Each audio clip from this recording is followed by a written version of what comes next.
Shabbat Shalom and good morning. Grand Rising.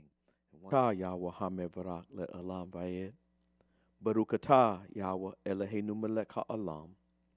Asher Bekar Banu Makol Hamanyim Wanatan Lanu HaTorah. Barukata Yahweh Notan HaTorah. That is to say, blessed be Yahweh. Blessed be Yahweh the Blessed One. Blessed are you, Yahweh the Blessed One, for all eternity. Blessed are you, Yahweh, our Elohim, King of the universe, who selected us from all the peoples and gave us your Torah.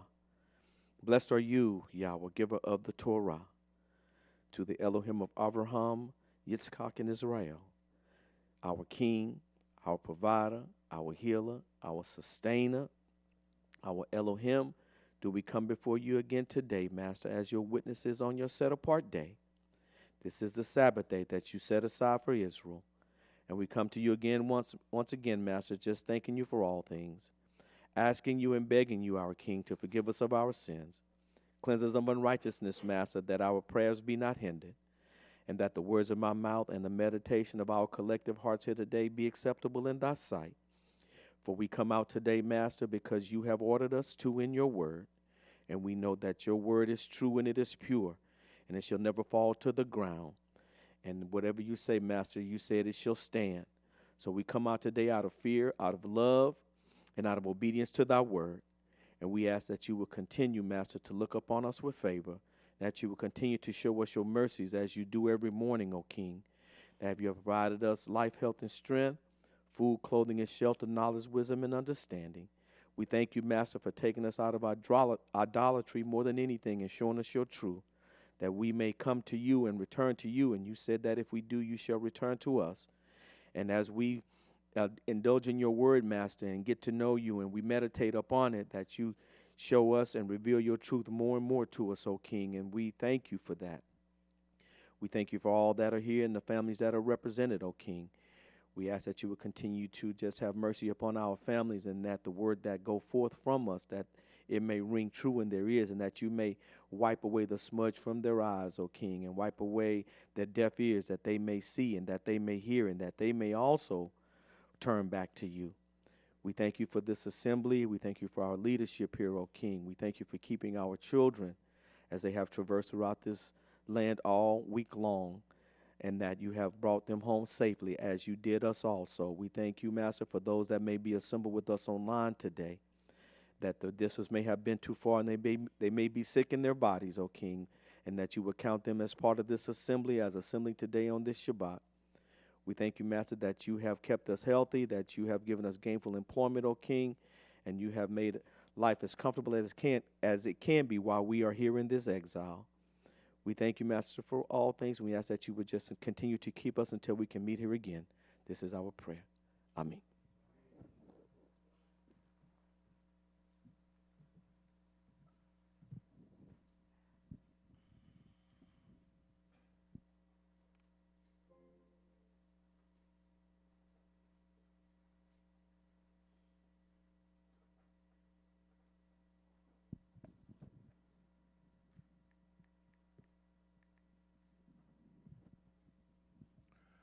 Shalom to everyone today. This is the day that the Most High has ordained. We shall rejoice and be very glad in it. Happy to see all of those of you that are here. We're going to read today from the Helium. That would be Psalms chapter 18.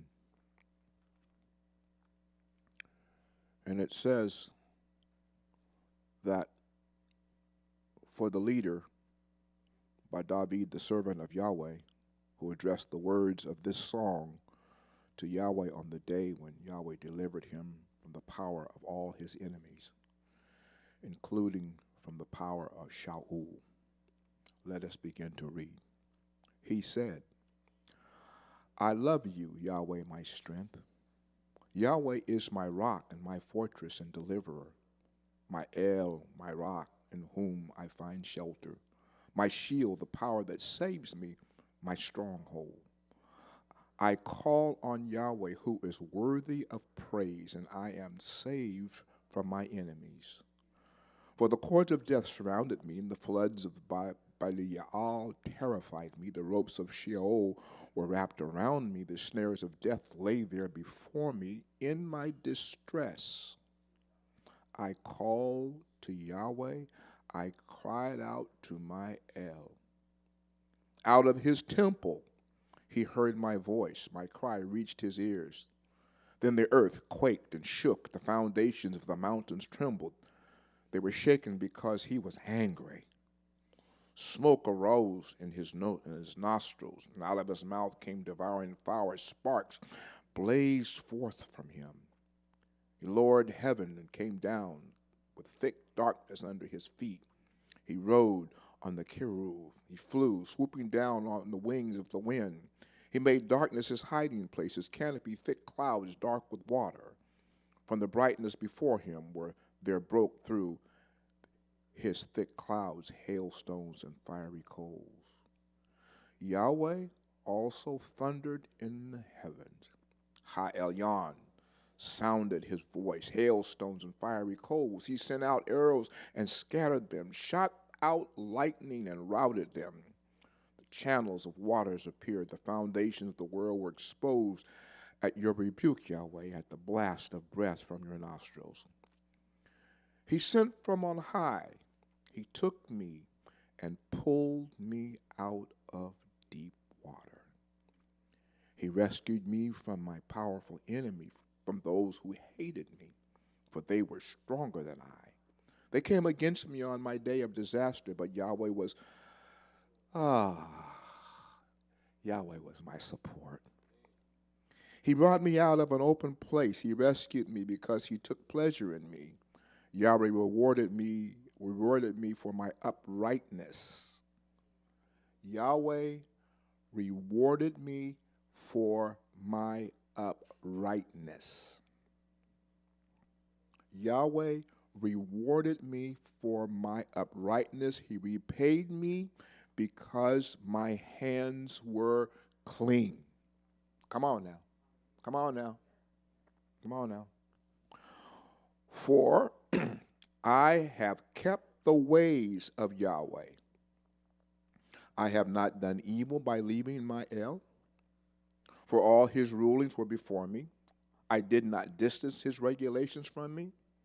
I was pure-hearted with him and kept myself from sin. Henceforth, Yahweh repaid me for my uprightness according to the purity of my hands in his view. With the merciful, you are merciful. With a man who was sincere, you are sincere. With the pure, you are pure. But with the crooked, you are cunning. People afflicted, you save, but haughty eyes, you humble. For Yahweh, light my lamp. Yahweh, my El, lights up my darkness. With you, I can run through a whole troop of men. With my El, I can leap a wall. As for Yahweh, his way is perfect. The word of Yahweh has been tested by fire. Wait.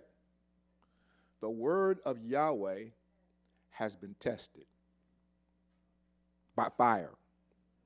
He shields all who take refuge in him. For who is El but Yahweh? Who is a rock but our Elohim? It is El who girds me with strength. He makes my way go straight. He makes me swift, sure-footed as a deer, and enables me to stand on my high places. He trains my hands for war until my arms can bend a bow of bronze. You give me your shield, which is salvation. Your right hand holds me up. Your humility makes me great. You lengthen the steps I can take, yet my ankles do not turn. I pursued my enemies and overtook them without turning back until they were destroyed. I crushed them so that they can't get up. They have fallen under my feet. For you braced me with strength for the battle and bent down my adversaries beneath me. You made my enemies turn their backs in flight, and I destroyed those who hated me. They cried out, but there was no one to help, even Yahweh, but he didn't answer. I pulverized them like dust in the wind, threw them out like mud in the streets. You also freed me from the quarrels of my people.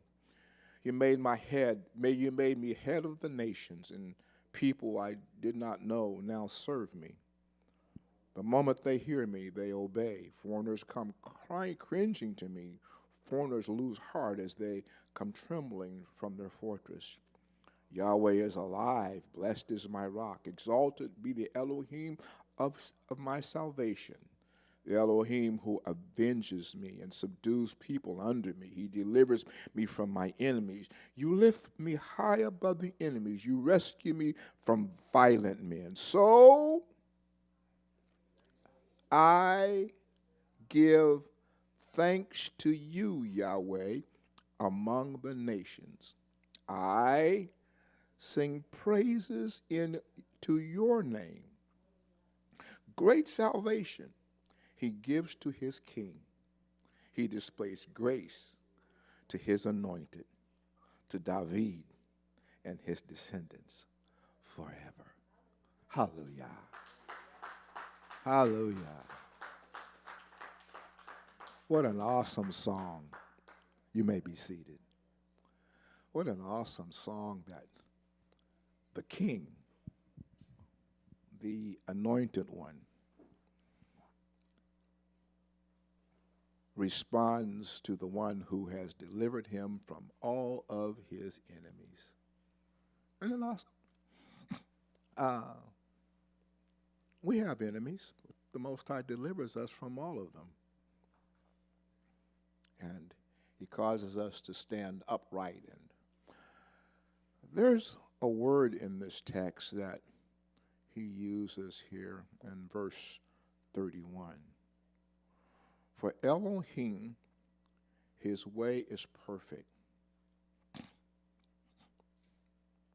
Anytime you see in text where the word way is used in relationship to something that is taking place in the minds of the king in any way, he's talking about the Torah.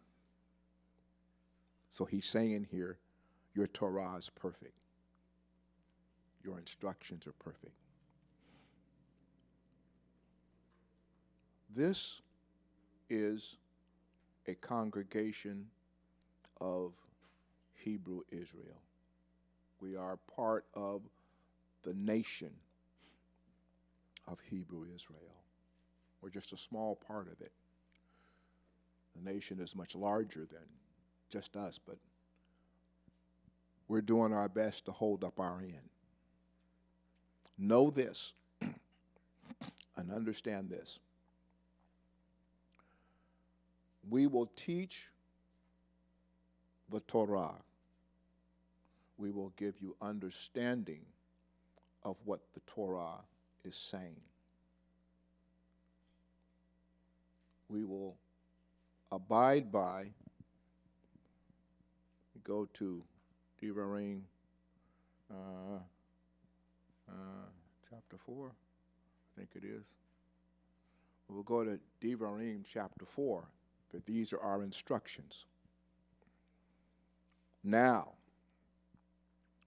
Israel, listen to the laws and rulings I am teaching you in order to follow them so that you will live. Period. So that you will live. Then you will go in and take possession of the land that Yahweh, your Elohim, of your father has given you in order to obey the mitzvot of Yahweh, your Elohim, which I'm giving you. Do not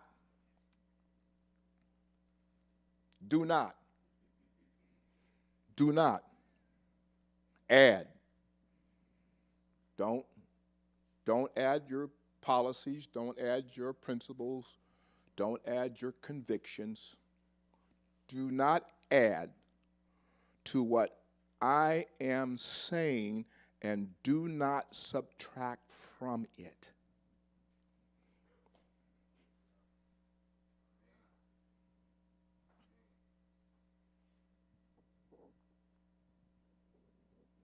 Look, verse 5. I have taught you laws and rulings, what? Just as my Elohim ordered me. I'm doing what he ordered me. In this house, we're doing what the Most High ordered. Doing what? Teaching laws and rulings, so that you can behave accordingly in the land where you're going in order to take possession of it. Therefore, do what? Observe them, follow them, for then all peoples will see you as having wisdom and understanding. When they hear of all these laws, they will say, this great nation is surely a wise and understanding people. For what great nation is there that has Elohim as close to them as Yahweh, their Elohim, is? When, come on with me, come on, whenever we call on him. What great nation is there that has laws and rules as just as this entire Torah, which I am setting before you today?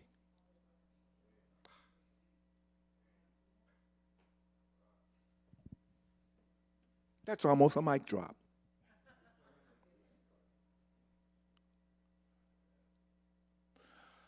Our task and our job, to those of you that are even listening by way of the stream, is to teach the laws and the rulings of the Most High El. We're not going to give you our commentary. We're just going to, the commentary that we give is only to explain what's there. Because sometimes even the simplicity of what you read is hard to understand. And I was thinking about this week. If the Father's word, and I've been trying to find that scripture and I can't find it, but we quote it all the time, it's so simple that it's easy to understand, then why is it so complex?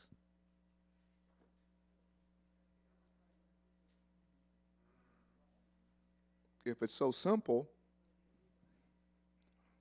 and it's neither in your mouth that you don't have to go into the shamayim to pull it down or into the eretz to bring it up, but it's neither in your mouth to do it, makes it simple, then why is it so complex?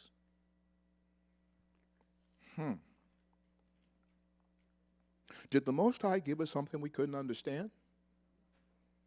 No.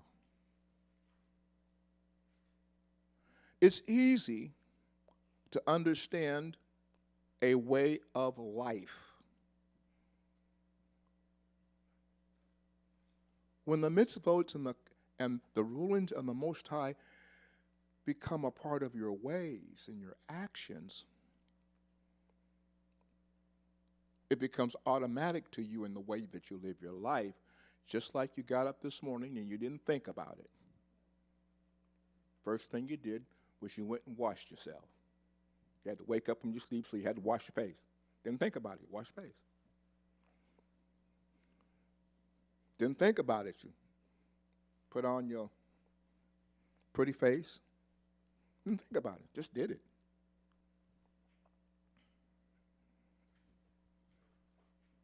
Didn't think about it. You went about the morning doing what you do when you wake up, and you don't think about it. It is a way of life.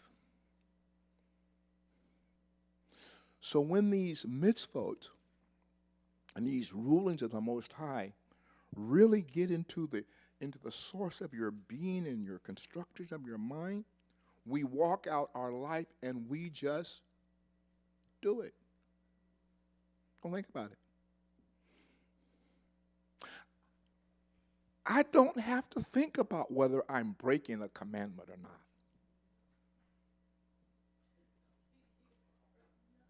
I don't have to think about it. Because I know. It's in my mind, it's in my spirit. However, because we're human, and now and then,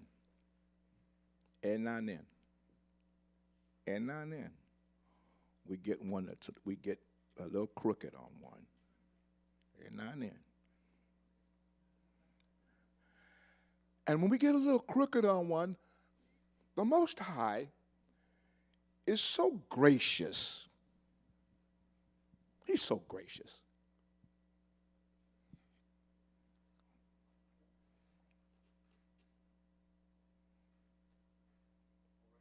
Yes.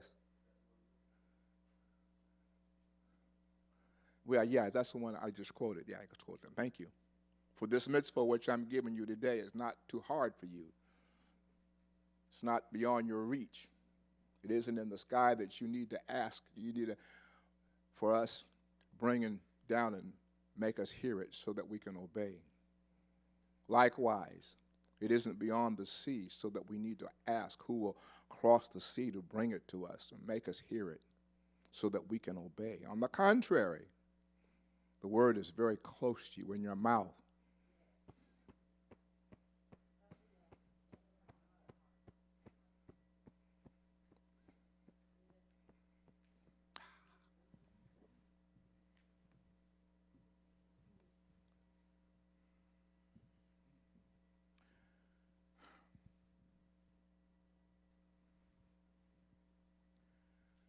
Every time my natural heart takes a beat,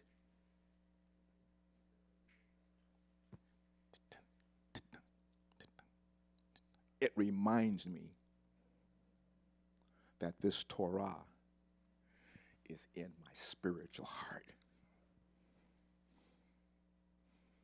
And like my natural heart takes a beat, the Torah is always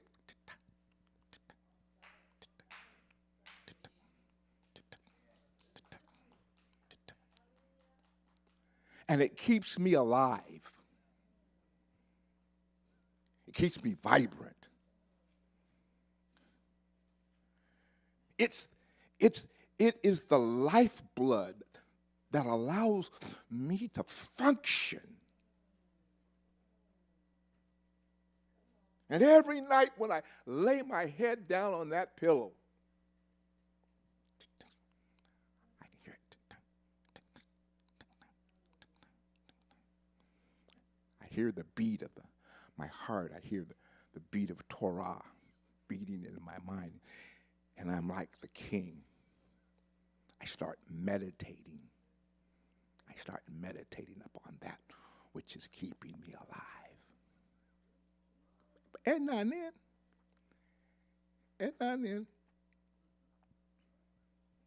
we get hypertension.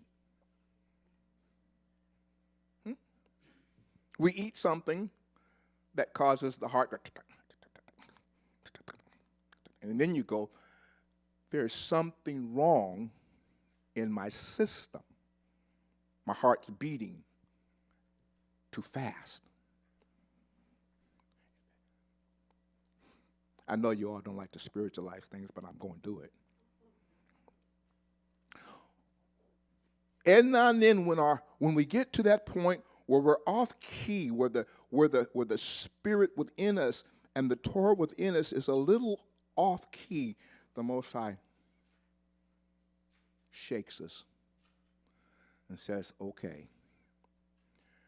Then you go,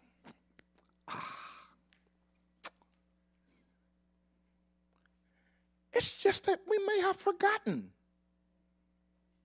He's given us an offering to give to him when we forget.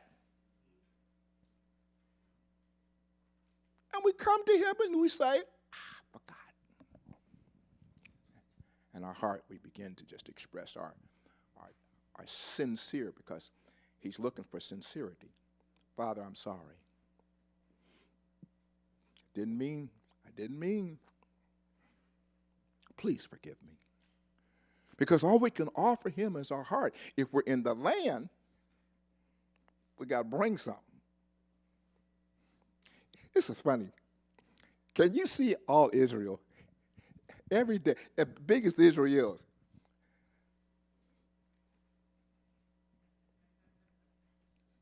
What they dragging that sacrifice to the Kohanim, because they know they got to offer up a sacrifice. Do you know how wealthy you have to be able to bring a sacrifice to the Most High as often as text says that you would have to bring it? Do you know how wealthy you had to be? Because that determined Israel's wealth. The animals that they had determined their wealth. A bull was not cheap. A she-goat was not cheap. And they was offering them up like we spend dollar bills. So every now and then the Most High shakes us and says, hey, you need to come talk to me. You need to understand that we need to get back in balance. And so what do? We return to that place of meditation and refreshing. And then the heart gets back in rhythm again. And you go, I'm okay. You okay? Y'all all right? Okay. The moray is, as usual, chomping at the bit, like a horse in a stall getting ready to race.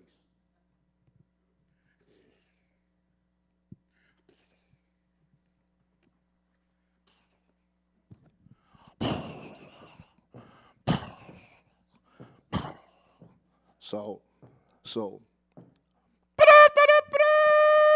gates open.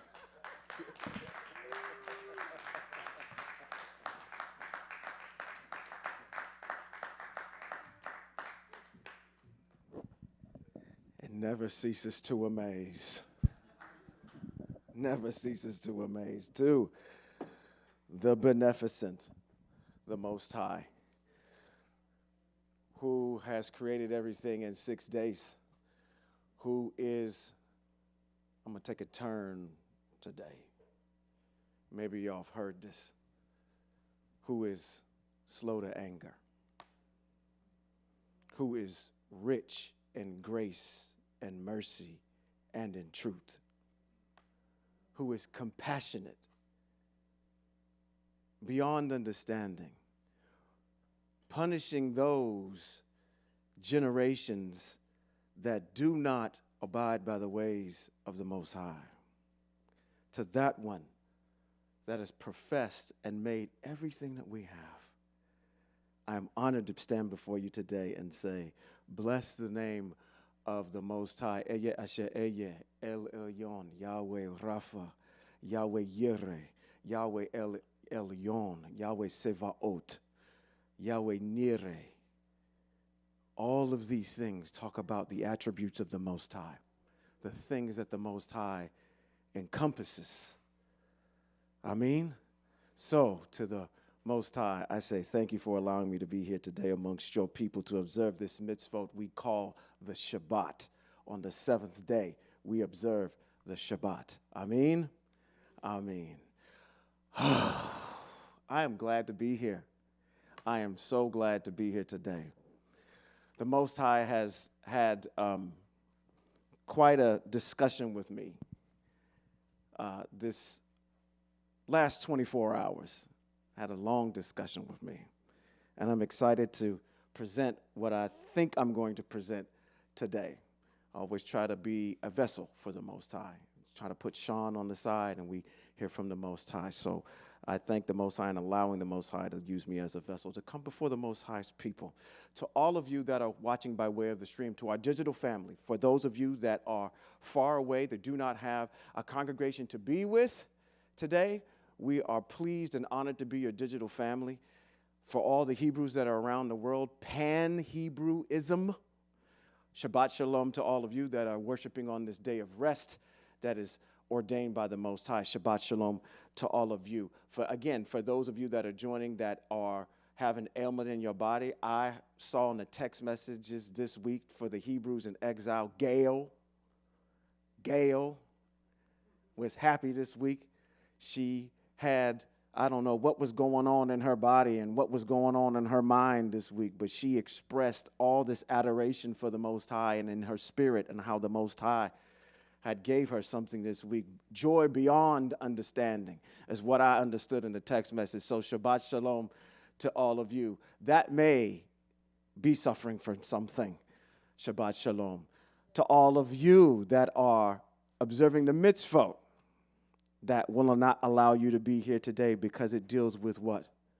The clean and unclean. Shabbat Shalom to all of you. For the rest of you, Vayikra chapter number 23 is for you. For those of you that are in your feelings, let me tell you something. You are not bigger than a program. Okay? Whatever you think you got going on today is not bigger than the program. Okay? Remember that. You may think what you're doing is important. And I understand lifes sometimes. Okay? Things come up. But you've made it a consistent effort to avoid the ways of the Most High. Vayikra chapter number 23 is for you, okay? Understand that. So hopefully something will be said to here today to bring you closer to the ways of the Most High. So Shabbat Shalom to all of you, to all the dignitaries that are here in the room.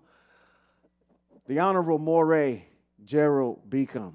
Shabbat Shalom to you, sir. I was going to say to all of you. To you, sir. Shabbat Shalom to Moray Beverly. I watched your video this week. You on point, sir. Yes. Make sure you watch Yahwehs Exiled 11. Is that what it is? Yeah. He had a beautiful explanation. I don't want to give it away. Go watch it. Yahwehs Exiled. Yod, that says YHVH 11. YHWH .heals 11. Okay? Go to that on YouTube and watch that video. The Moray did an excellent. So kudos to you. Shabbat Shalom. To the Honorable Morah Malka. Shabbat Shalom to you, madam. To Brother Charles. Shabbat Shalom to you, sir. And to the Honorable Robert B. Holman Jr. Shabbat Shalom to you, sir. All right. Now, Vayikra, chapter number 32. Or is it the other way around? 19. See, y'all ain't listening. I'll be doing stuff on purpose just to see whether or not y'all listening to me or not. You know? Vayikra, chapter number what? 19, verse what? 32. Now, we do this with the intent that we're honoring those that are wise, that come before us, okay? You can be old with gray hair and be a fool. You can be young with gray hair and be a fool, okay? The intent of this is to honor our elders, okay? Those that are wise, okay? So, turn to the person that's closest to you with gray hair. Now, they asked me, just said, you got to turn your head today, okay? You got to turn your head. Don't look at me. Look at them. Turn to the person closest next to you that has that gray hair and say, Shabbat Shalom. Shabbat Shalom. Excellent. We honor and we show respect in Hebrew Israel, all right? To my studio audience here, Shabbat Shalom to all of you today. I'm thankful that the Most High has allowed you to be here today to observe the mitzvot. I am going to jump right into this today.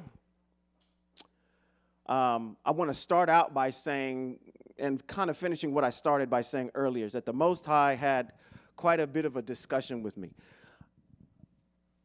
I have to work in a city. How many of you know of a city called Eureka? Eureka, okay.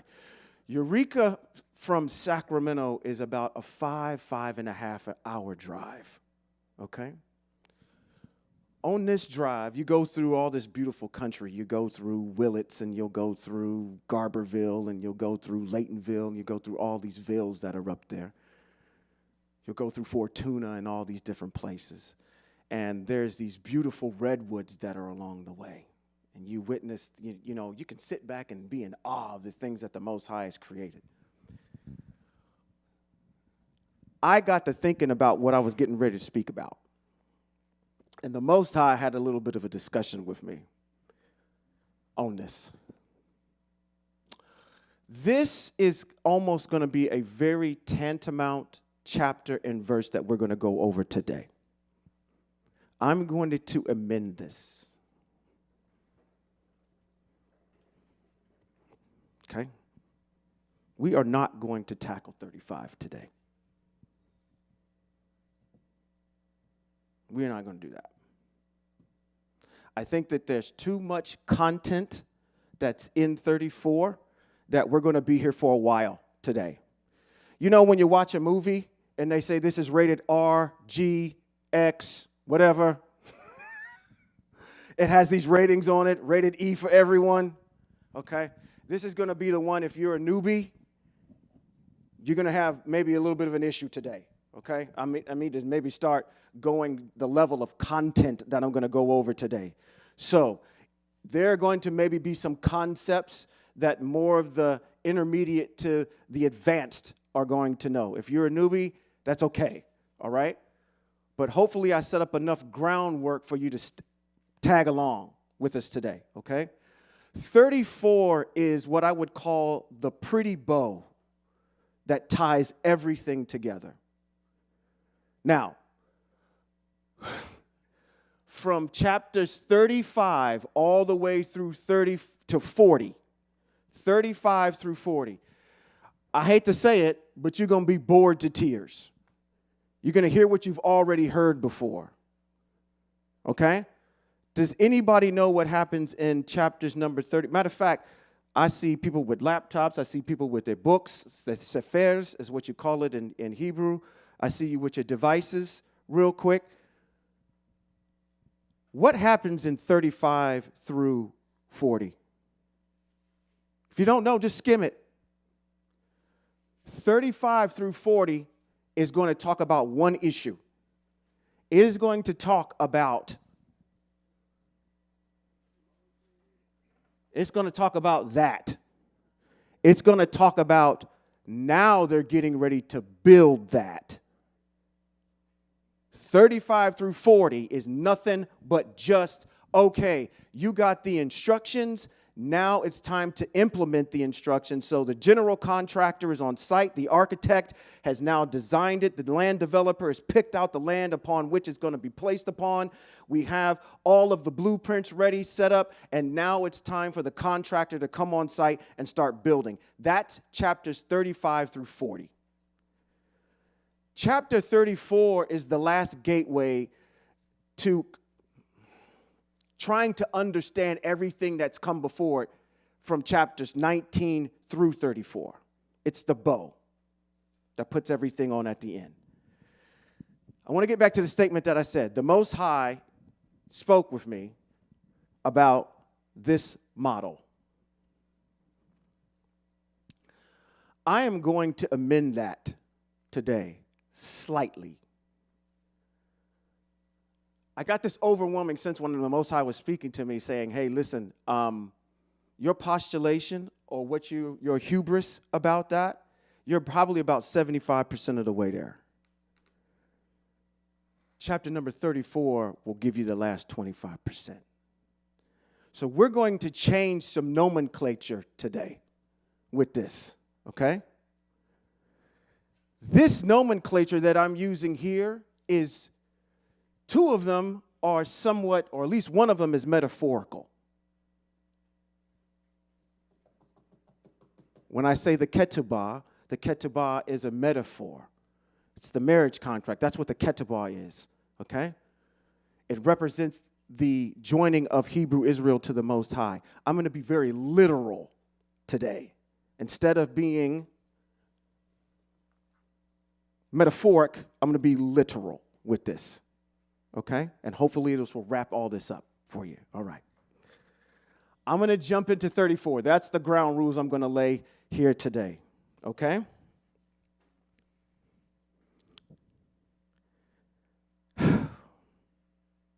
I'll wait till I get there. Okay. How many of you have watched General Hospital?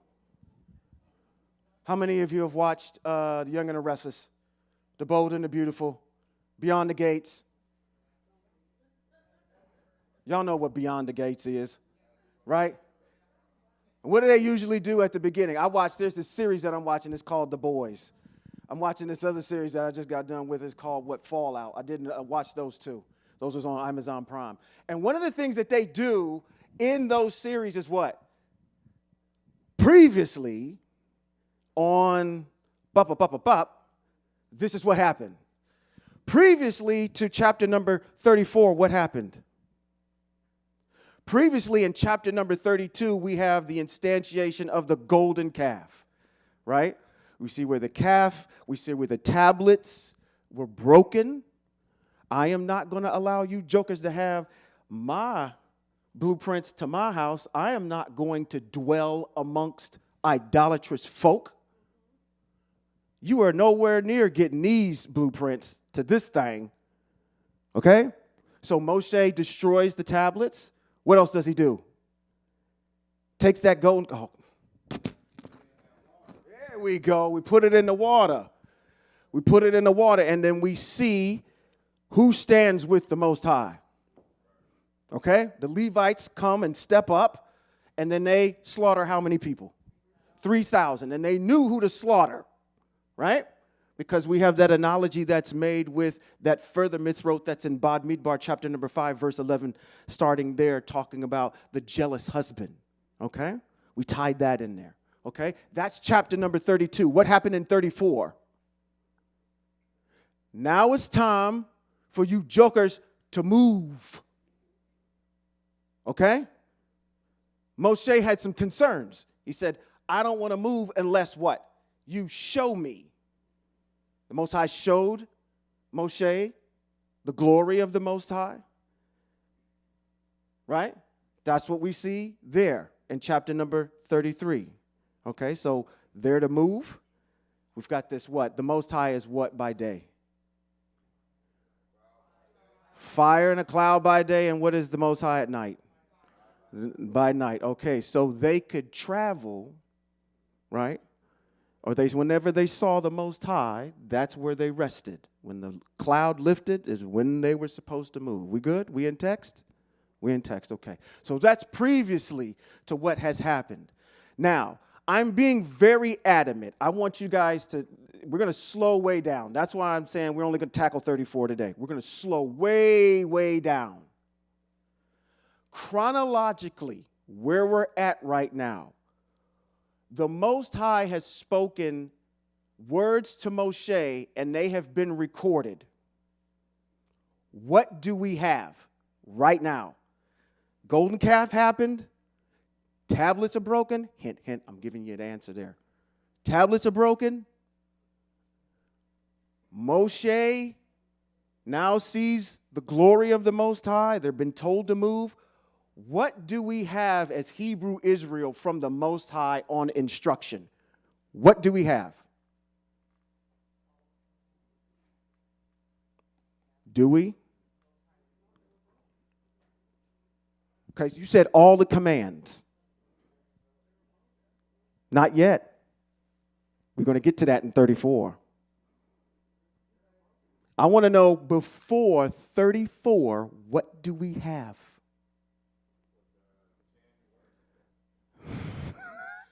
Okay. You get 500 gold stars. She said something. So we have the covenant. Right? Where is that?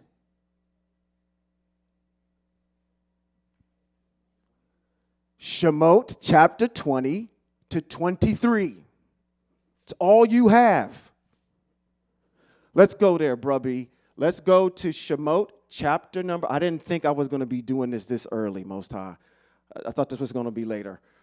34. Let's go to 24. Shemote 24.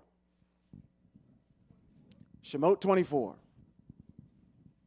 Because if you skim chapter number 20 to 23, they're going to be nothing but just mitzvot.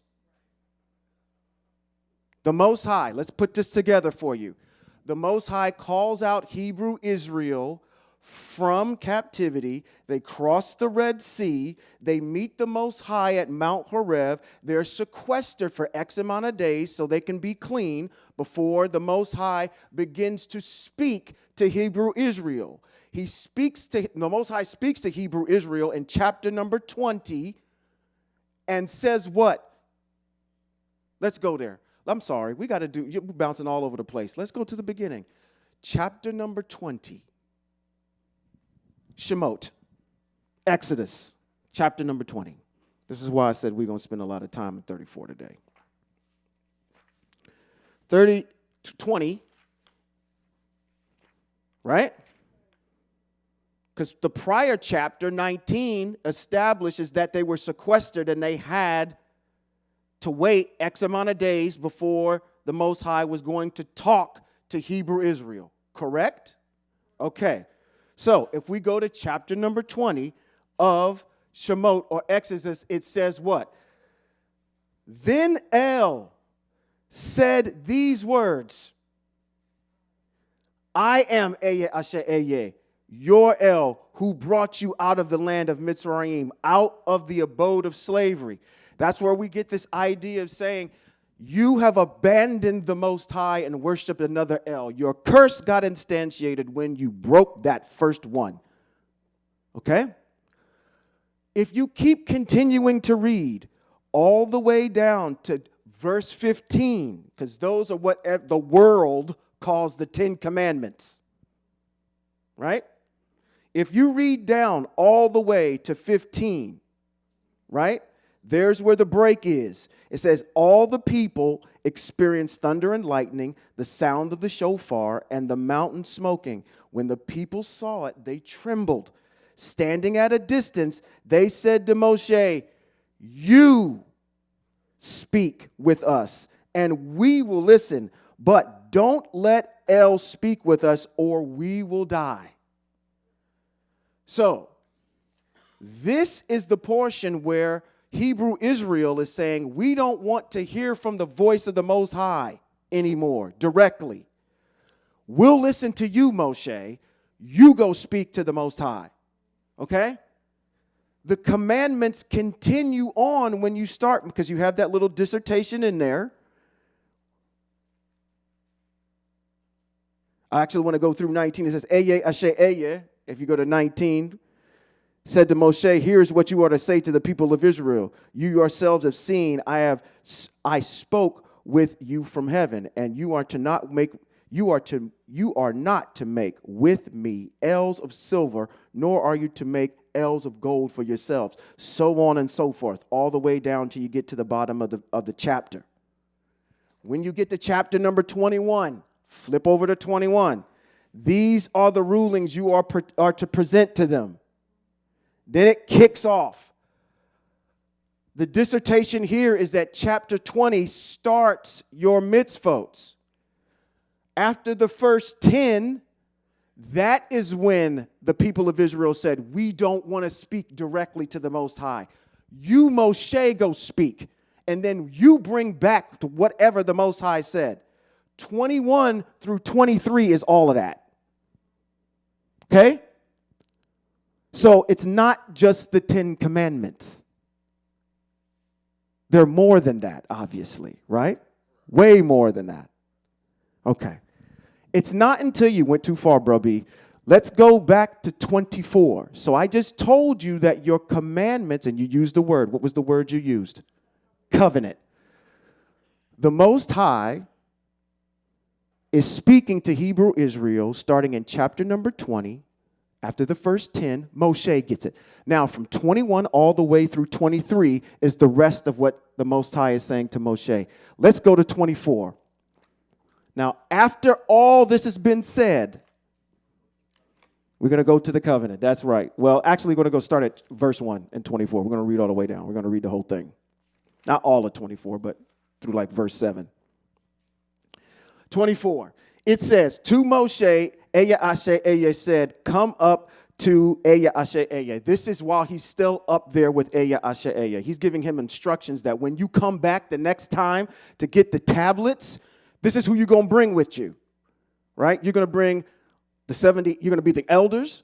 You're going to bring your assistant with you, Navav, Aharon, all those individuals, okay? It says, you, Aharon, Navav, Avihu, the 70 elders of Israel, prostrate yourselves at a distance while Moshe alone approaches Eya Ashe Eya. The others are not to approach, and the people are not to go up with him. Moshe came and told the people everything. Okay, there you go, right there. Moshe came and told the people everything Eya Ashe Eya said. Now, I'm going to pull a book page out of Robert B. Holman Jr.'s book. Okay? That when we were across the street, people would refer to what was across the street as scripture. But that's not true. Right? Why?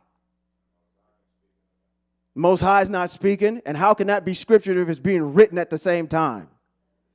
If they make any references to scripture, it has to be this that they're referring to, not what they're writing currently. Okay? So I'm going to use that as a precedent. Okay? So when it says to you, logically, let's follow the logic. If it says to you in chapter number 24, Moshe came and told the people everything Eya Ashe Eya had said, what did he tell them? What was in chapter number 20? Moshe talked to the Most High, or the Most High started talking to Hebrew Israel, but then everything that the Most High said to Moshe, starting in 21 through 23, is what he told them. Did he tell them anything that was on the tablets? No, because he hadn't got them yet. I'm seeing the blank stares already because you know what? I think we have been introduced into what you know what I used to say? I told this to my wife. I said, remember I gave y'all that little dissertation on how to talk to men? Well, ladies, how do you talk to a man? With respect, number one, but number two, you talk to him when you're telling them a story, you start with the end first, right? Because that's what men want to hear. Men want to hear the point. What's the point? I'll stay with you. Women love the journey. They love how to get there. They'll be asking you little questions in between. Oh, why was this? And what did it smell like over there? And what was she looking like over there? Like, what was the point of all this? Are you trying to tell me this? Just give me the point. What's the point? Let me give it to you right now. The point of all this is that the Torah is not, just like with anything else the Most High does, okay? It has structure. Torah, or the ways of the Most High, has structure. It's not just some book of stuff that's just out there willy-nilly, that has no parameters around it. It's structured too. So when you go over here and you hear people say, well, what are the commandments of the Most High? You should be able to put them in their proper categorical structure. And that's the point today, that there's a structure to this. All right. 24, it says Moshe, this is verse 3, Moshe came and told the people everything Eya Ashe Eya had said. So they heard the first 10 things themselves, and then chapter number 21 through 23 is what Moshe told them, right? Remember that word you just said. It says including all the rulings. What's a ruling? Do not do X. The ruling is if you do X, then this will happen. That's what happens. When you go and see a judge today, there is going to be an indictment, there's going to be accusations made, and at the end, there's going to be a ruling. Okay? So if you do X, then the ruling is Y. Okay? So he told them all of the rulings. The people answered with one voice, we will obey every word Eya Asher Eya has spoken. Chapters number 21 through 23. That's what we're talking about here. Moshe wrote down all the words. So who wrote it? Moshe wrote all the words. He rose early in the morning and built an altar at the base of the mountain and set up 12 large stones to represent 12 tribes of Israel. He sent young men and the people of Israel to offer burnt offerings and sacrifice peace offerings of oxen to Eya Asher Eya. Moshe took half of the blood and put it in the basins, and the other half of the blood he splashed against the altar. Then he took the book of the covenant, or the sefer, or the scroll of the covenant. What is the covenant? Chapter number 21 through 20. Matter of fact, you can start at 20 and go all the way to 23. That is the covenant. So we're going to change this. Because then if you're astute, you're going to ask me a question. And we're going to get to it at the end. Just stay with me to the end. Okay. So we're going to change this. Instead of calling it its metaphorical ketubah, we're going to call it the covenant. Right? Is that not what is written there?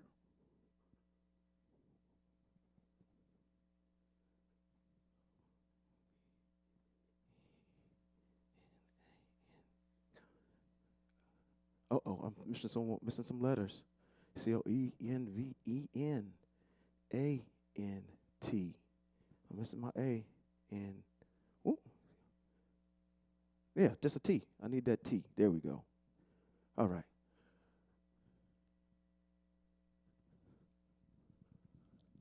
How do I know it's the covenant? Because chapter number 24 of Shemote, verse number 7 says, he took the book, the scroll, it's not a book, it's a scroll, of the covenant and did what with it? Read it aloud. So not only did he tell them, he read it aloud so that the people could hear, and they responded, everything that Eya Asher Eya has spoken, we will do and obey. That's chapter number 24. What happens in chapter number 25?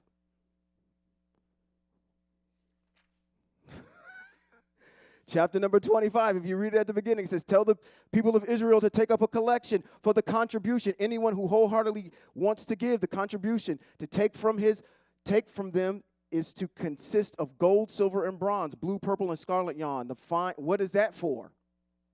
Oh, wait a minute. What's on them tablets is that. So,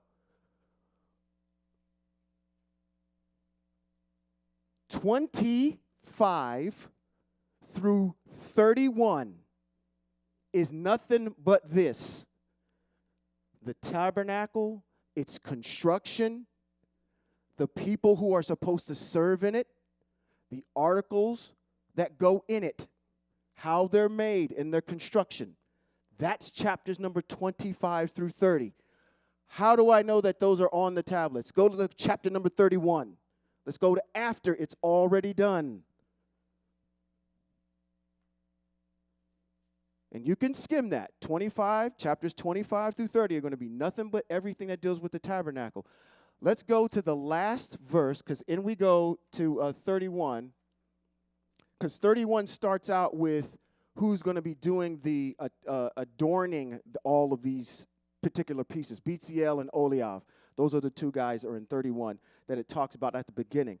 There's a particular verse at the end of 31 that I want to highlight. And it starts, where I'm at, I'm 30. This is right around when I did Pesach. Oh, come on. I want to go all the way down to the bottom of 31, the last stanza in 31. starting at verse number 17. Is that what I want to do? 17.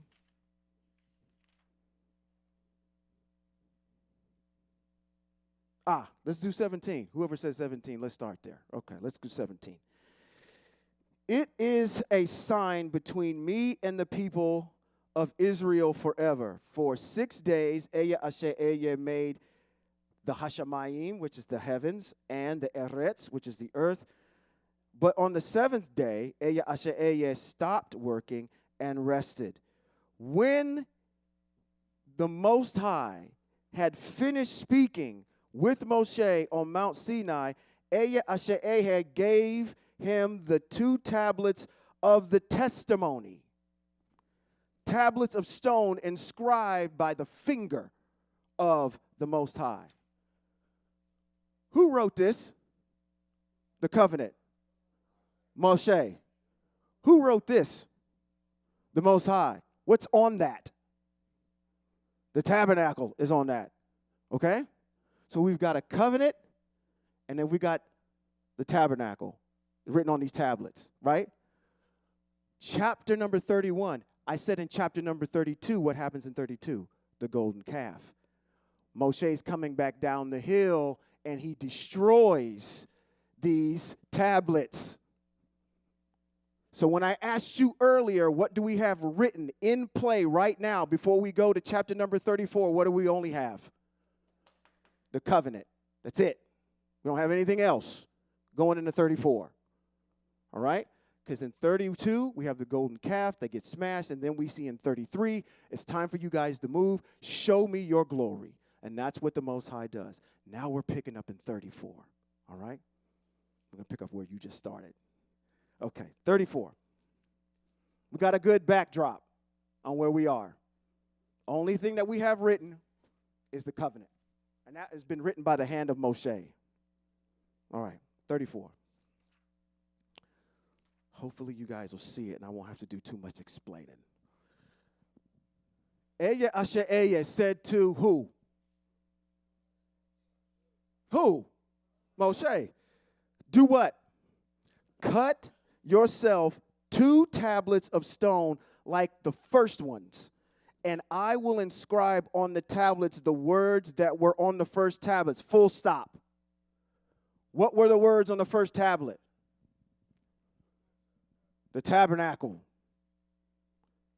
Keep that separate. The tabernacle is on these tablets.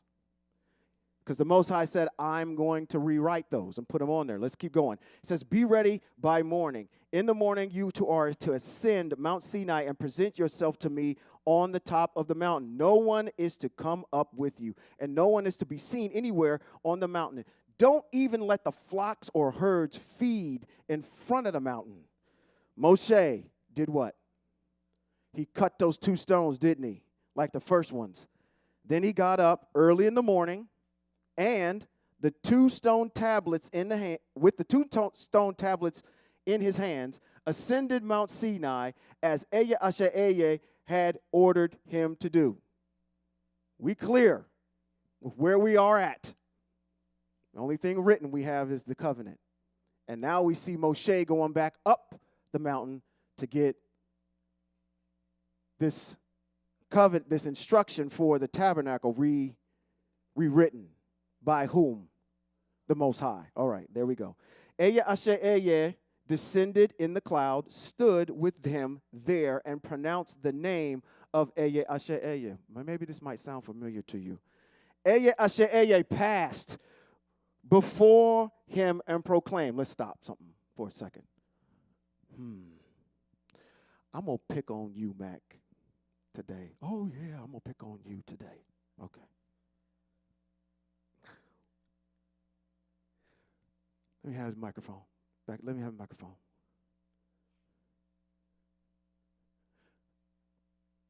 Let's get him on. Test it. 1, 2. Got the green light? Good. Very good.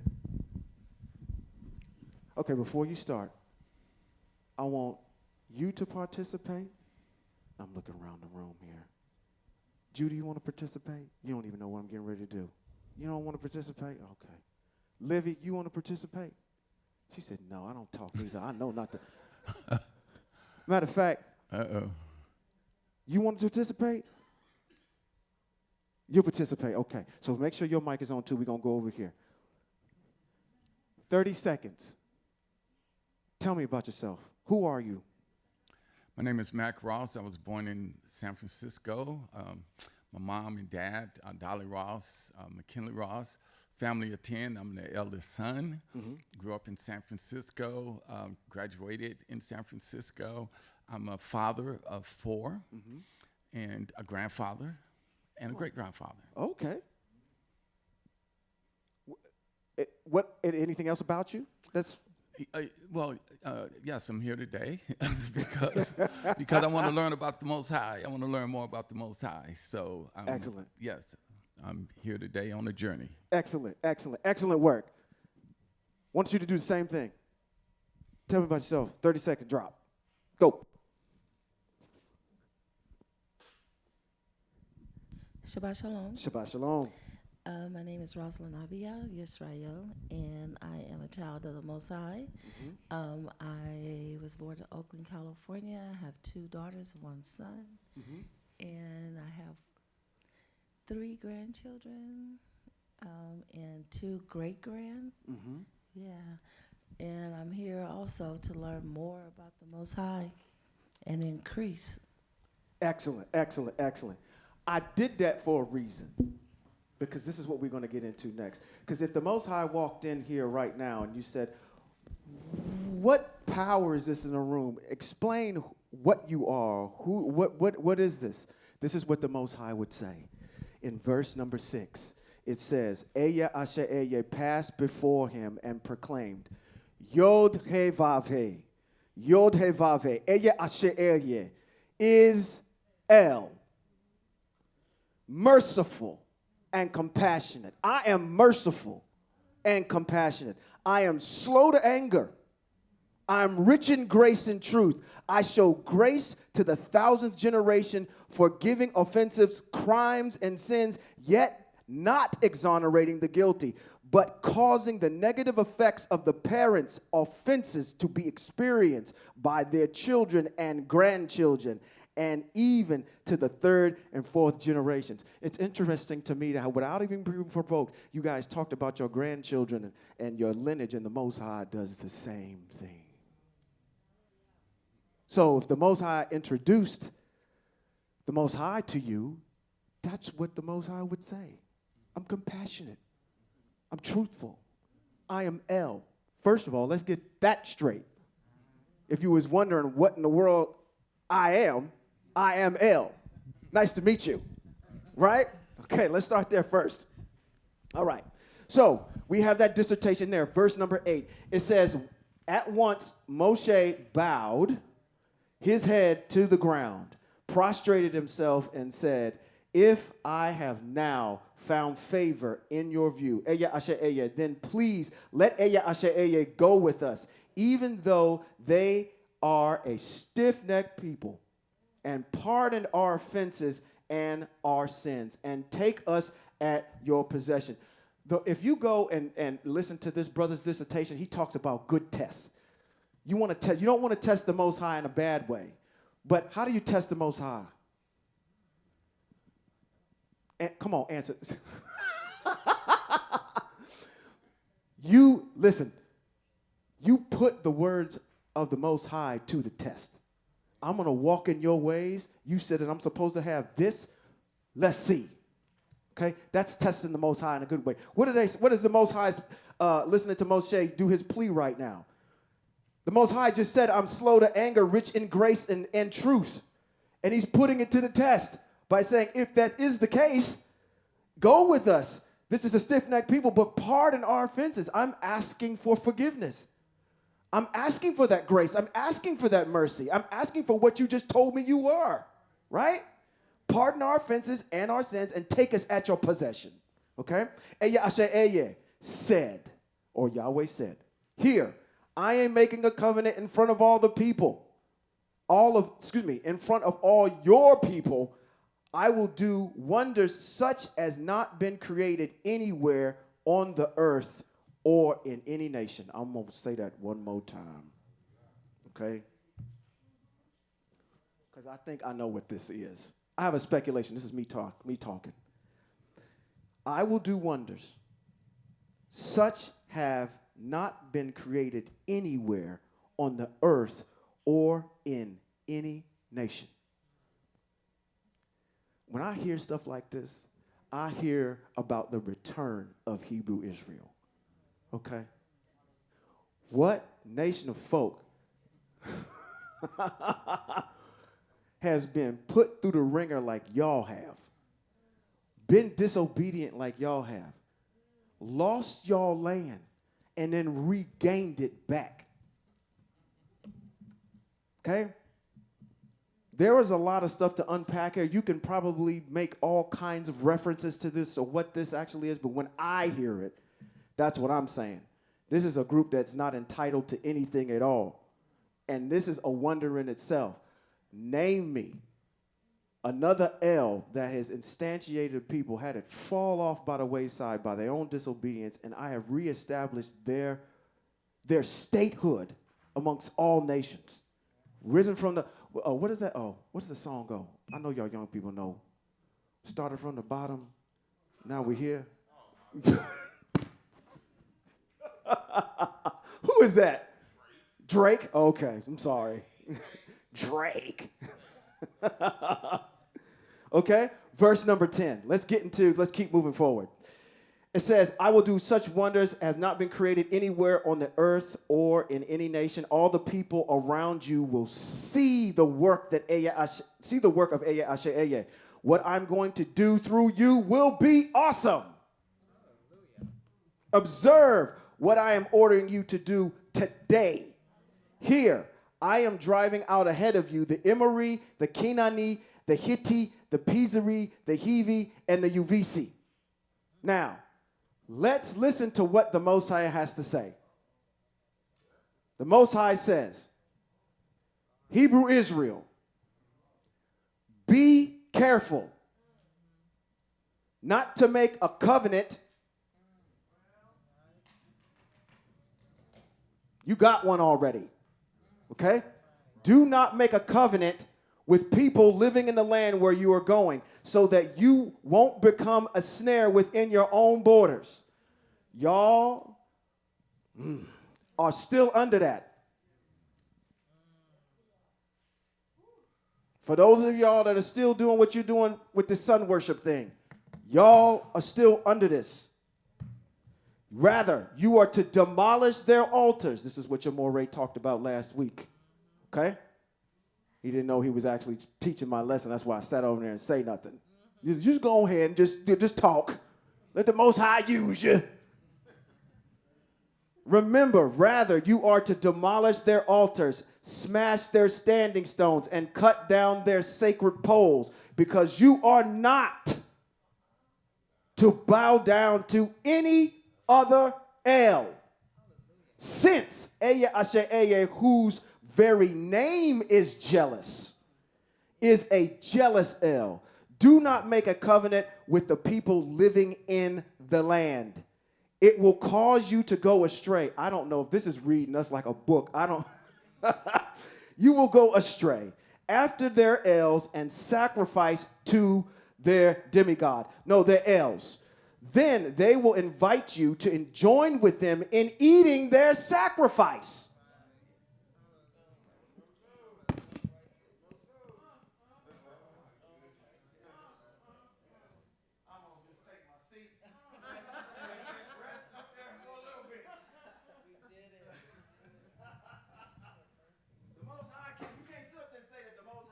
Tell you so. Okay? You sacrificed to this drinking the blood, this eating the flesh, sacrificing to their ale. Okay?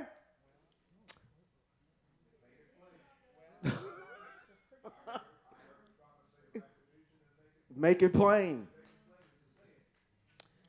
they will invite you to join with them in eating their sacrifices, and you will take their daughters as wives for your sons, and their daughters will prostitute themselves to their own elves and make your sons do the same.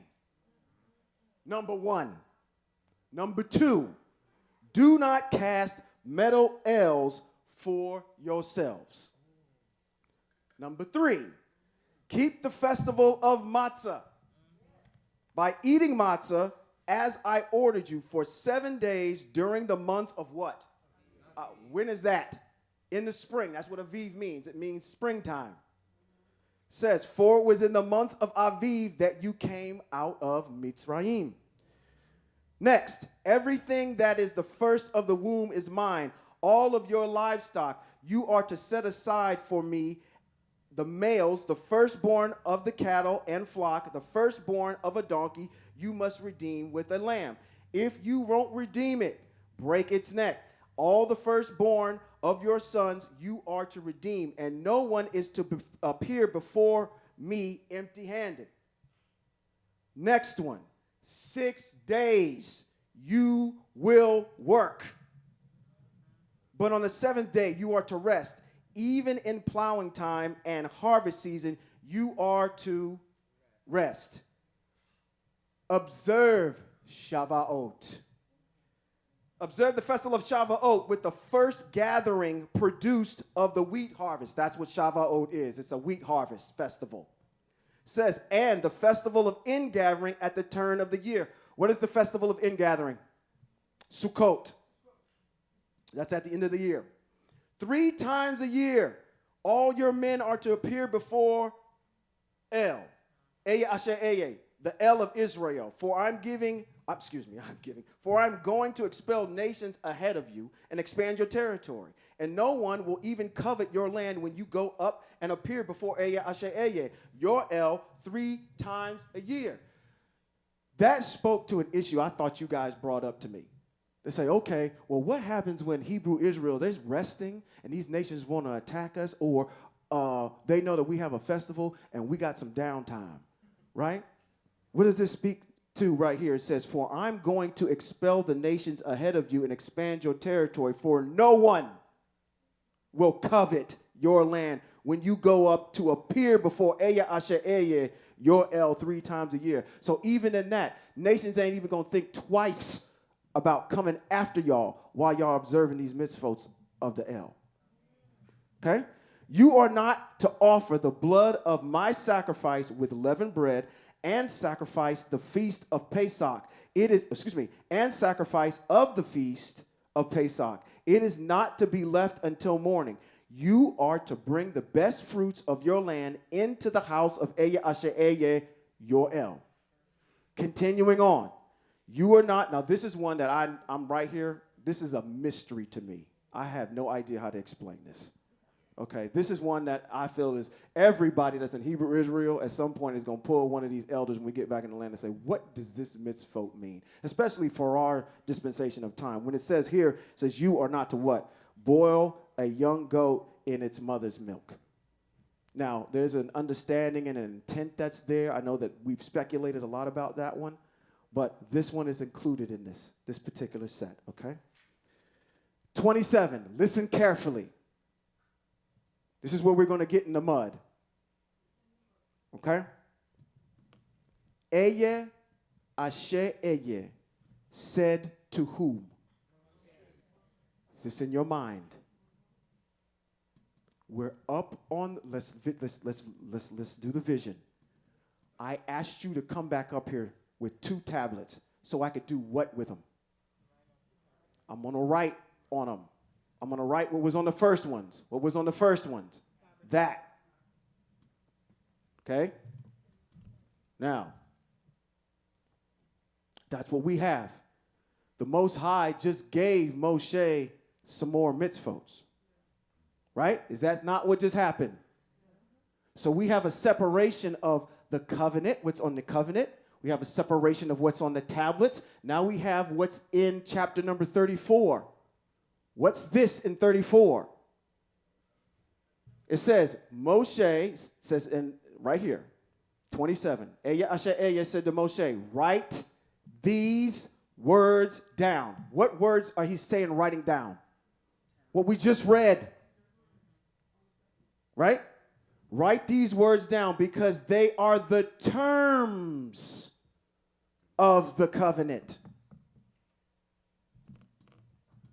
I have made with you and with Israel. Moshe was there with Eya Asher Eya 40 days and 40 nights, during which time he neither ate food nor drank water. Eya Asher Eya wrote on the tablets the words of the covenant, the 10 words. Somebody explain that to me. What you just read. Let's go over it again. Let's go slow. Let's go super slow. Eya Asher Eya said to Moshe, I went back up to 27. Write these words down. What words are we writing down? What I just gave you. What was above it? Because the Most High is writing on the tablets. And the Moshe already wrote the covenant. So what else is Moshe writing down? He had to be writing down what was it we just read. Write these words down because these words are the terms of the covenant. Think of it this way. I got some classified information that's right here. How many of you guys know what an NDA is? An NDA, a non-disclosure agreement that says you need to sign this and understand the terms of this agreement before I will let you over into the classified information. Okay? In order to commit, this is me speaking, okay? I'm trying to put this together, y'all. Y'all can give me rebuke, please. If I read 34, like I'm reading 34, and it says in 34 that these words that Moshe just wrote down are the terms of the covenant. It isn't the covenant, it's the terms of the covenant, all right? And then in 28, it says he was up there for 40 days and 40 nights, upon which he didn't eat any food or drink any water. And then here's the sentence right here. It says, Eya Asher Eya wrote on the tablets the words of the covenant, the 10 words. Put that to the side. I want to go back to 27 and deal with that slow.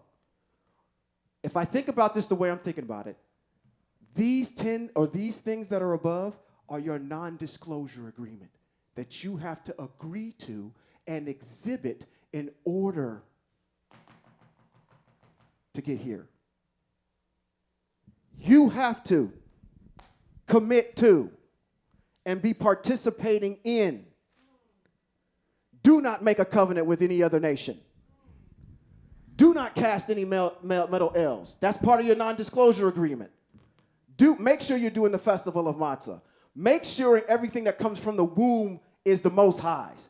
6 days you will work. The 7th day will be a Shabbat. You will observe the 3 times that the men need to come at Shavuot, Matzah, and at Sukkot, right? And don't boil a goat in its mother's milk. That's the terms of the covenant. That's the non-disclosure agreement. You got to agree to this first before we go here. So, what has Moshe written down?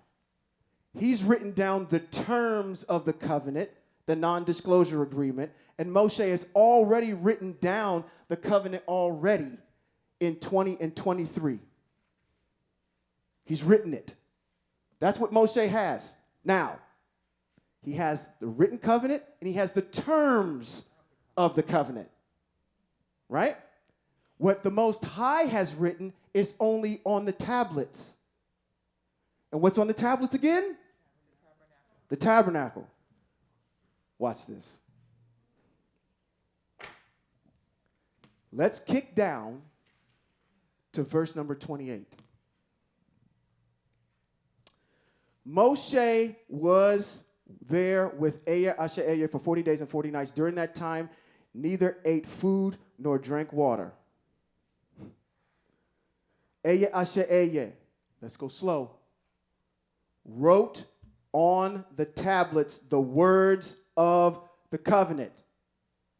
What is already on the tablets?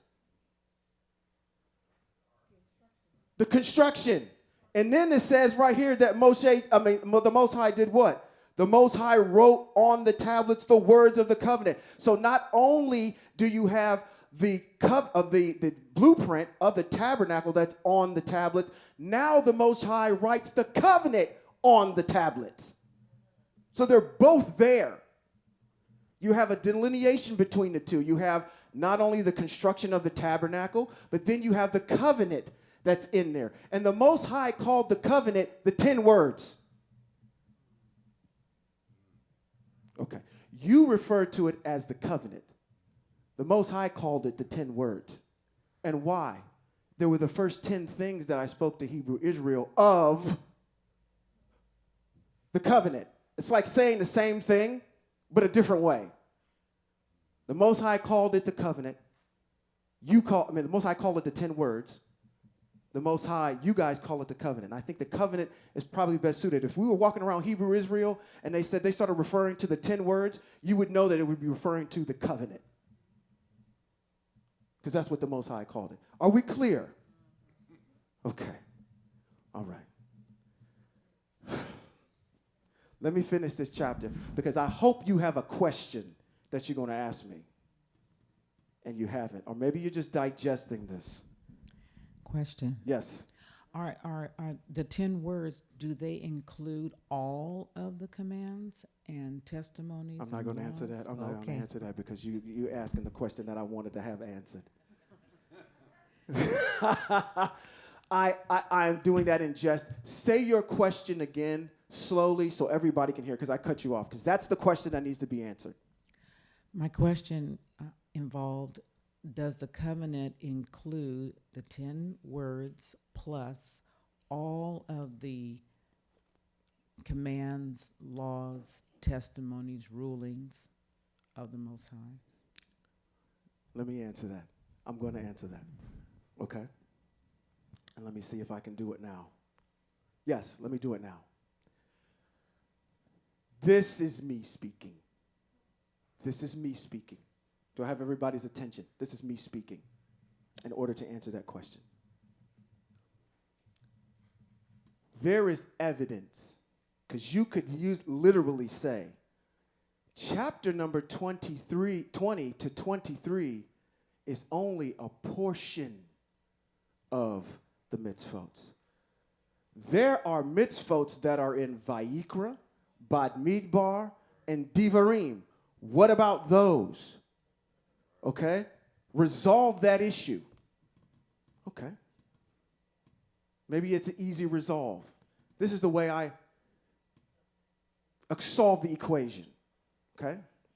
Because when we get to Vayikra, it says that Most High called Moshe from the tent of meeting and said, say to the Hebrew people this. I'm going to stand on this and say this. What I think the Most High, no, let me do this before I go here. Moshe has written what by his hand? Let's change this to the terms instead of the covenant. Okay? Okay. Now that makes a little bit more sense. Right? Because that's what it is. It's the terms of the covenant. I don't know what happened. Oh, there's my little box. It's the terms of the covenant. Moshe has written the covenant, right? He's written the terms of the covenant, the non-disclosure agreement. The Most High has written on the tablets, and he's also written what's the covenant on the tablets. But then you're asking me, well, what about the rest of the mitzvot? What I believe the Most High and Moshe are doing when they're in that tent of meeting is they're updating the tablets. And they're updating Moshe's covenant that he's written. We have evidence that when Moshe went out to the tent of meeting, right, he took issues to the Most High from the people. They had issues. Moshe discussed it with the Most High, and the Most High went ahead and had this dissertation with Most High, and he gave his ruling on it, right? We have that. So there's more than just what is being discussed with these mitzvot that's going on in that Tenna meeting. We have evidence that says that the Most High spoke with Moshe like a friend speaks to a person, right? But the only thing that the Most High tells Moshe to do is tell Hebrew Israel this. So if the tablets are inside the Ark of the Covenant, and we have more mitzvot coming, when the Most High ascends down, the Most High is saying, I'm updating, I'm writing on the tablets myself. Tell Hebrew Israel this, add this to the tablets, and you're going to add it to the covenant as well. So by the time we get all the way over to Devarim, we have a full set. So yes and no, to answer the question. All of the covenant, by the time we get to Devarim, is on them tablets, and Moshe has a handwritten copy of it. Right? That's what I'm saying is going on in that Tenna meeting. They're sitting, two people sitting down and comparing notes, saying, I want to add this to this. I'm adding it to the covenant. You add it to yours too. When you go out, you have a hard copy of everything that's on everything that's in the covenant to the people. What don't the people have access to see how to build that thing? Because that's on the tablets too. Moshe doesn't have a written copy of that outside of here. That's written by the Most High. Okay? What do I want to take away from this? Woo! Man, y'all are looking glazed over right now. Like I'm still trying to digest what you're saying. That's the look that I'm getting. This is what I want to establish as the structure. Okay, let's establish this.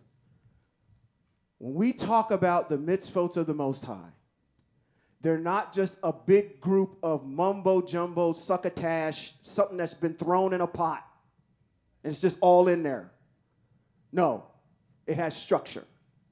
There is a terms of the covenant, which precedes the covenant itself. The covenant is 20 through 23 in its instantiation. What gets added to it is in Vayikra through Devarim.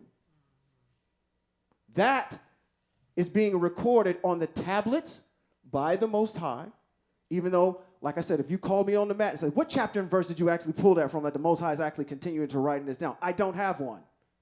I'm saying this is me talking, okay? But it makes sense when I try to put this all together, because if you're saying that this is the covenant and nothing else got added to it, then that can't be true. Because the covenant has to encompass all of the mitzvot, like the Morah said. So the only place that thing is getting updated is when Moshe and the Most High are in the tent of meeting together talking about it.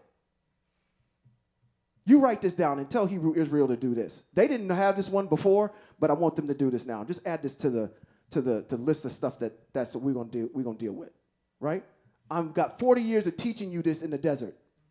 Before they have this new group of people who have the tablets, who have the term. Matter of fact, they have the term of the covenant. They have the actual construction of the tabernacle, and they have the covenant written on the tablets by the finger of the Most High. And they have a written copy minus the instantiation of the blueprints written by Moshe. Okay. It sounds like the Most High is allowing us a participation in the covenant. Yeah. To some degree, not in all parts, but there's a part where the Most High is allowing that relationship to be established in an agreement. So the Most High is not showing us a covenant that's dogmatic, right, in completely, but a participation. A participation in the covenant. And even in the terms of the agreement, it's actually asking for you to show your commitment to it.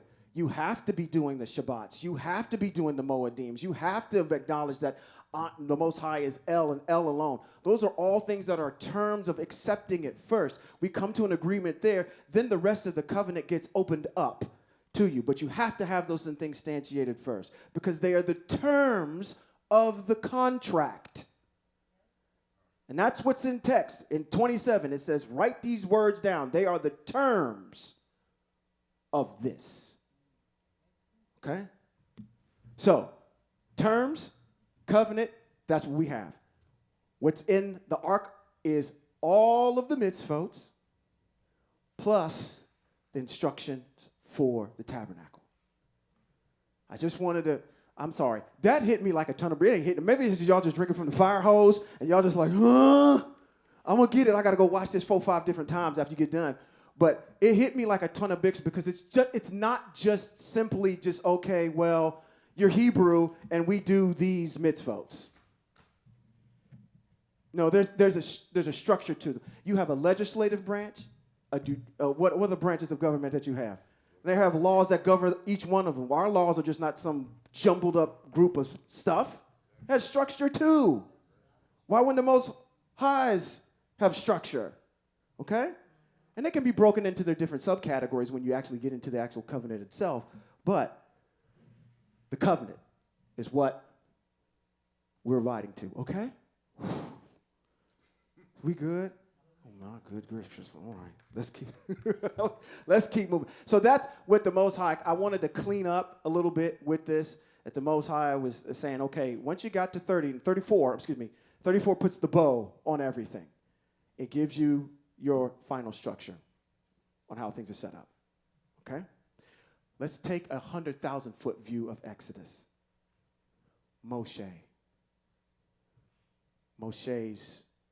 kind of instantiation as being a leader. Moshe's family. Moshe's commission. Hebrew people being delivered out of exile, right? All of that happens from chapter number 1 to chapter number 18. From 19 on, it's the structure of how your mitzvot are set up. That's the rest of Exodus, right? Now, again, 35 moving forward is going to be boring because all you're going to do is hear them just build this thing, that tabernacle, all right? Which is a good place for me to stop as I get into 35 next week. Let's finish out this particular chapter.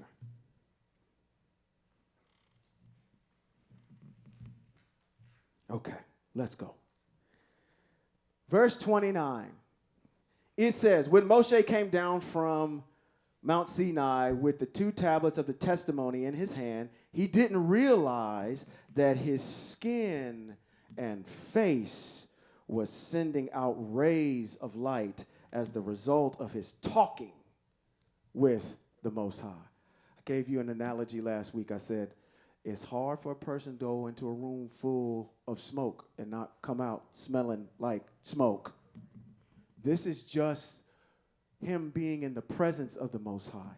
So I challenge issues to say, okay, if you are the Most High instantiated in the flesh, then you should be giving off something.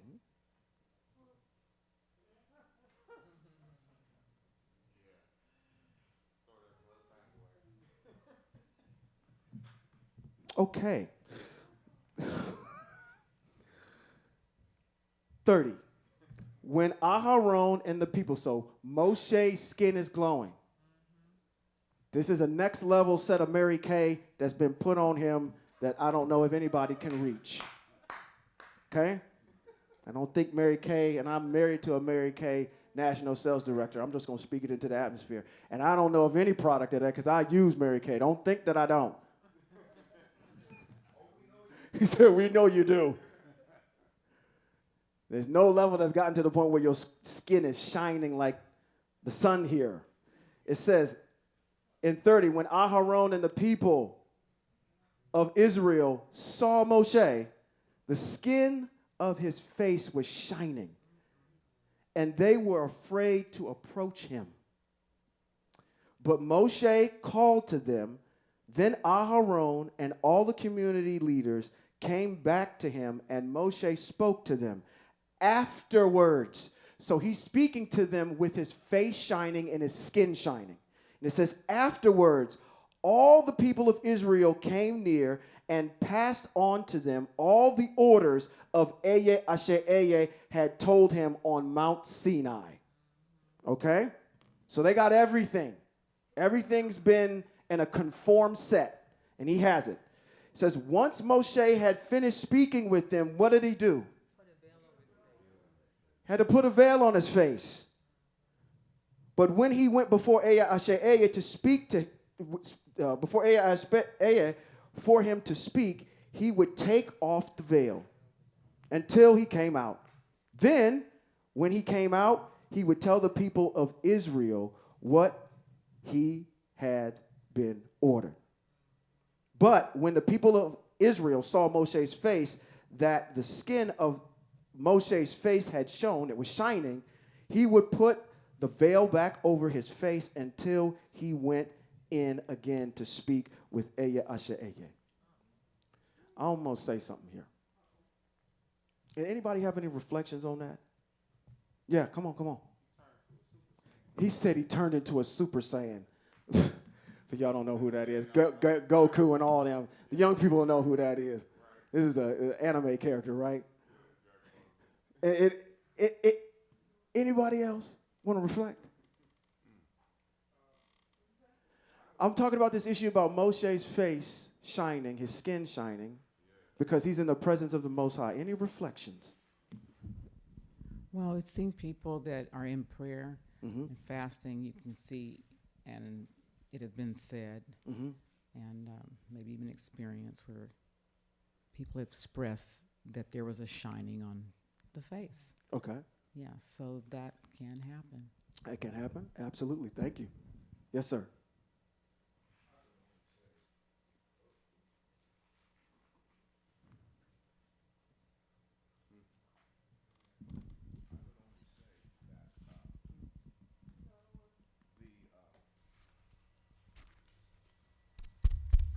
Told you to leave me on. Don't mute me. He got it. He's got it. I would only say that the words that are being spoken here that the world doesn't understand is that these words and this covenant and the terms of the covenant are only given to Hebrew Israel. Excellent point. Excellent point. They do not apply to you unless you want to join with Hebrew Israel. Excellent point. So, you come from another country to visit the United States. Mm-hmm. But when you come to visit the United States, you have to operate under the laws of the United States. That doesn't mean that you've taken on to inhabit them, because when you leave, you go back to what you are. Right. But just because you came to America does not mean that you are an American unless you agree with the terms of America. So 100%. Just because you have a Bible Right. that has some of our terms and our covenant in it doesn't mean that it's for you. Correct. You can come to the United States of America, you can get a copy of the Constitution. Correct. And you can take it back to your country with you. That does not mean that you are abiding by it. Correct. Correct. I love it. The terms that are in the covenant and the terms of the covenant are only given and spoken to Hebrew Israel. Right. Not to Ashkenazi Israel, to Hebrew Israel. 100%. And the problem that we have in reading text, like I said before, there are three terminologies in the European writings. Mm-hmm. Lord, God, and Jew. There is no Lord, there's no God, and there's no Jew written Right. in anywhere in our covenant. 100%. 100%. So the words that are spoken here are only spoken to the ancestors of Abraham. Abraham's the Hebrew. Out of Abraham come the 12 sons, make up the 12 nations. The Most High speaking to those nations and those people. I want you to understand, and anyone to listen, I want you to understand, these words are only spoken to Hebrew Israel, and you can't apply them unless you are willing to agree to the terms. To the terms, 100%. There you go. In the case, listen, couldn't have said it more eloquently better. You can't go ahead and cherry pick these and say that I do the 10 Commandments without accepting the terms that precede them. If you're going to bring anybody in, how I would bring them in and say, this is our structure. Do you agree to this? And you're going to have to agree to the Most High as one. So you're going to have to abandon every single one of them L's that you got before we even go any further. Okay? So that's a prerequisite with all this. And then we get into the other stuff. Now, I'm going to tell you something. Maybe I'm just weird. And I know I am. Y'all ain't got to tell me. Y'all tell me. Actually, y'all ended.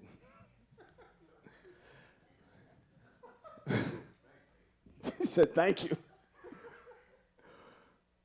I don't know if I saw this the way that y'all looked at it. It says Moshe's face shined. And I said, wow, that's great. At the end of the day, he's in the physical space of the Most High. I said, you know, what I'm not hearing, this spoke to me this way. What about his wife? What about his kids? Did they think that this was such a great thing? I never get to see my husband's face ever again. I never get to see my father. Okay? It's great. He's in the presence of the Most High, and he has this glow on him, which I'm not trying to detract from, but I'm looking at this and saying, oh, my goodness, was that great for everybody? Just think about the fact that he was never going to be able to be, his wife, the expression on his face, because it was always veiled. Always veiled, or at that particular event? No, when he went, it says let's go back and read it. It says, when Moshe came down from Mount Sinai with 2 tablets in his hand, he didn't realize his skin of his face was sending out rays of light as a result of him talking with Eyah. When Aharon and the people of Israel saw Moshe, the skin of his face was shining, and they were afraid to.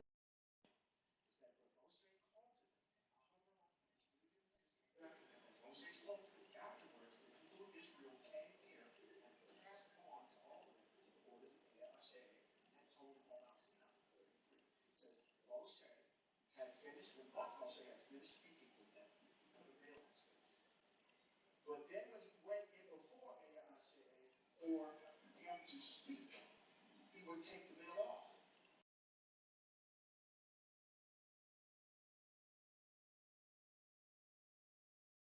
Came out. He would tell the people what Eyah had been ordered, but when the people of Israel saw Moshe's face, that the skin of Moshe's face had shown, he would put the veil back over his face until he went back in to speak with the Most High. Yes, sir. Because I'm looking at verse 33. Mm-hmm. So it's saying, looking at verse, can you go up 30, what do you want to know, 31?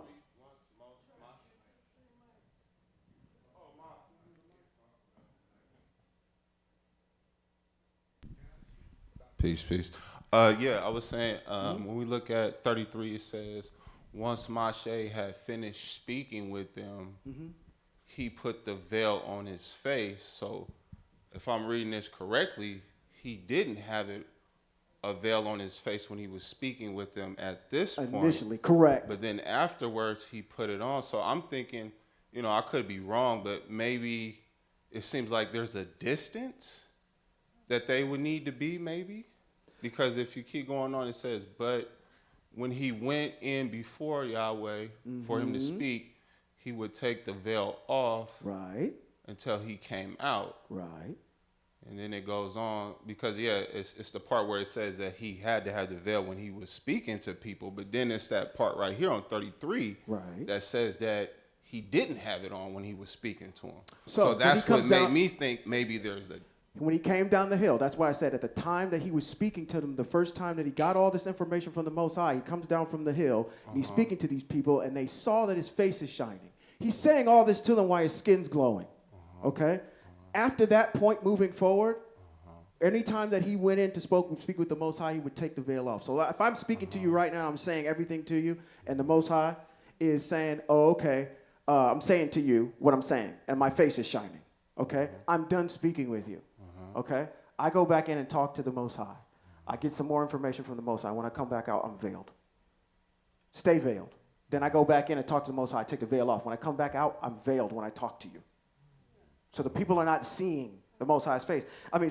Moshe's face, because it says in here, it says that the skin of Moshe's face was shown. He put the veil back over his face until he went in again to speak with Yahweh. He's covering himself because of this glow that the Most High has given him. Yes, no? I don't know. I have some thoughts. I hear Go what you're ahead. saying, but I think about like in intimate relationships, right, with husbands and wives and whatnot. Was it not his wife who actually fulfilled the covenant of the circumcision because he didn't do it? She Right. went and circumcised the kids. Where? Yeah. Right? Yeah. So she had enough reverence for the Most High to know to do that, right? Because she know there might be a consequence. So she took action. So I don't feel, maybe, I know there's a difference when you're in a home, when you talk to your man or woman differently than when they're out. Sometimes there's a difference. And I wonder if the intimacy in the home, because she had that reference for the Most High, she didn't have the fear the people had. Because she Maybe. is Moshe's partner. So, you bring your work home, you talk about stuff sometimes. It just doesn't stay there, right? Okay. So I'm wondering if with her, because of her internal position or her faith, I guess, her trust in the Most High, she internally wouldn't have that faith. And therefore, being that strong mother, she wouldn't teach that to her children. So even though the people might have that fear, I don't know if they would have in the home. Could you apply that to Yahushua? Could you apply that to his brother Aaron? Could you apply that to his kids? There's a separation. To me, there's a separation. Even as a mother, there's a certain way I talk. Obviously, I'm a single mom. There's a certain way she and I have relationship that maybe most other mother and daughters may not quite have because of our circumstances. There's a certain trust that we have to have. There's certain confidence in each other we have to have. So I'm wondering about that part. But I do see when they talk about when the Most High came to speak to them, and it was his glory was overwhelming. And I'm thinking about, we go back to the whole aspect of the thought of protection. Our bodies may not be able to sustain that glory. So maybe it's a protection of the physical body that's for. Not so much over the position of the spirit, the person. Okay. Right? So I don't know about that. But it's making me think about some things. So let's do this, because I don't want to inject something that's not there. Can we all agree that Moshe's face shined and his skin shined? Can we all agree on that? Yes. Good. Can we all agree that at least when he spoke to the people publicly, he was covered? Can we agree on that? Well, 35. It says he would put it back on over his face until he went back in to speak with Eye Asher Eye.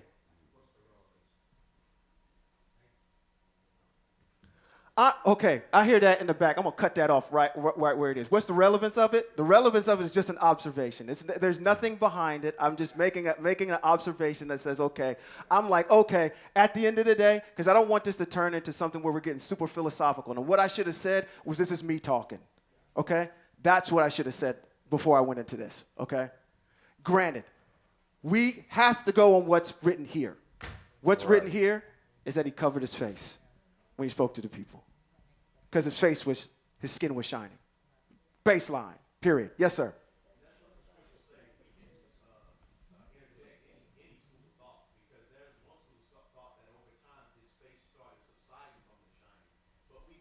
We don't know that, right? 100%.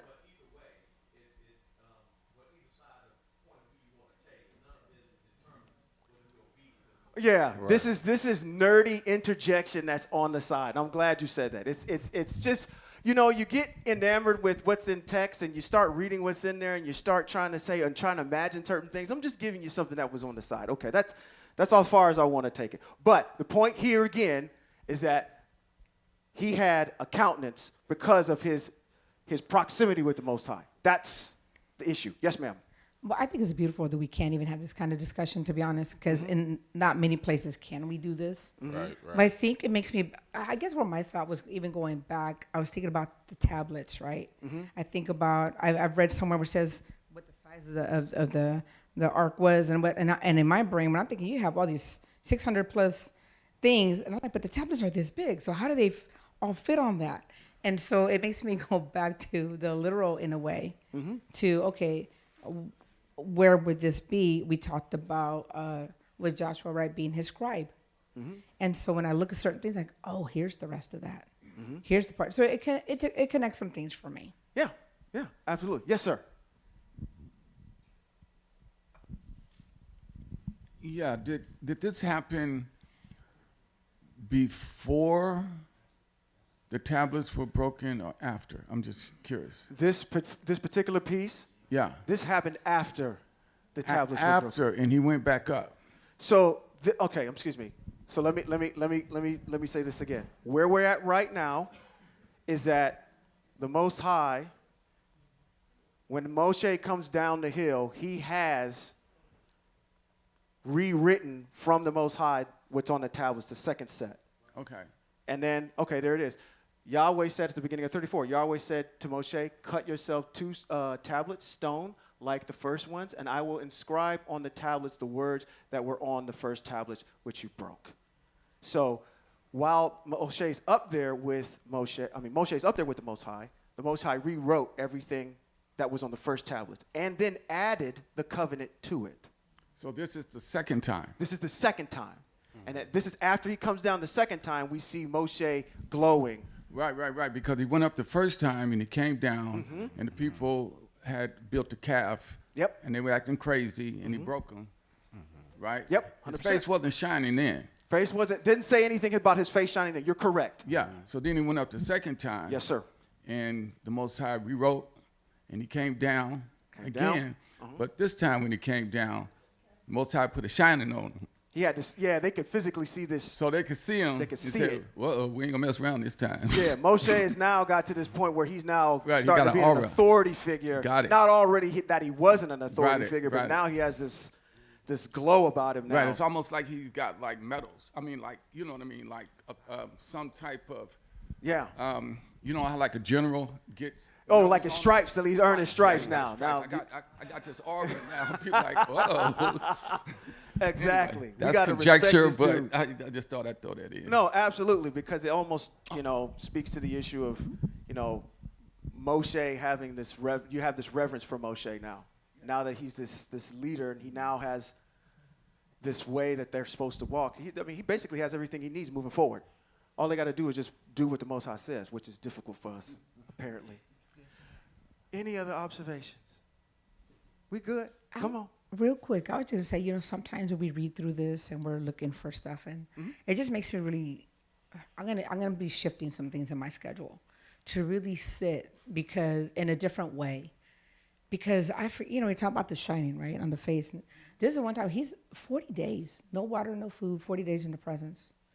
That's a long time for the body, and so there's shifting in that.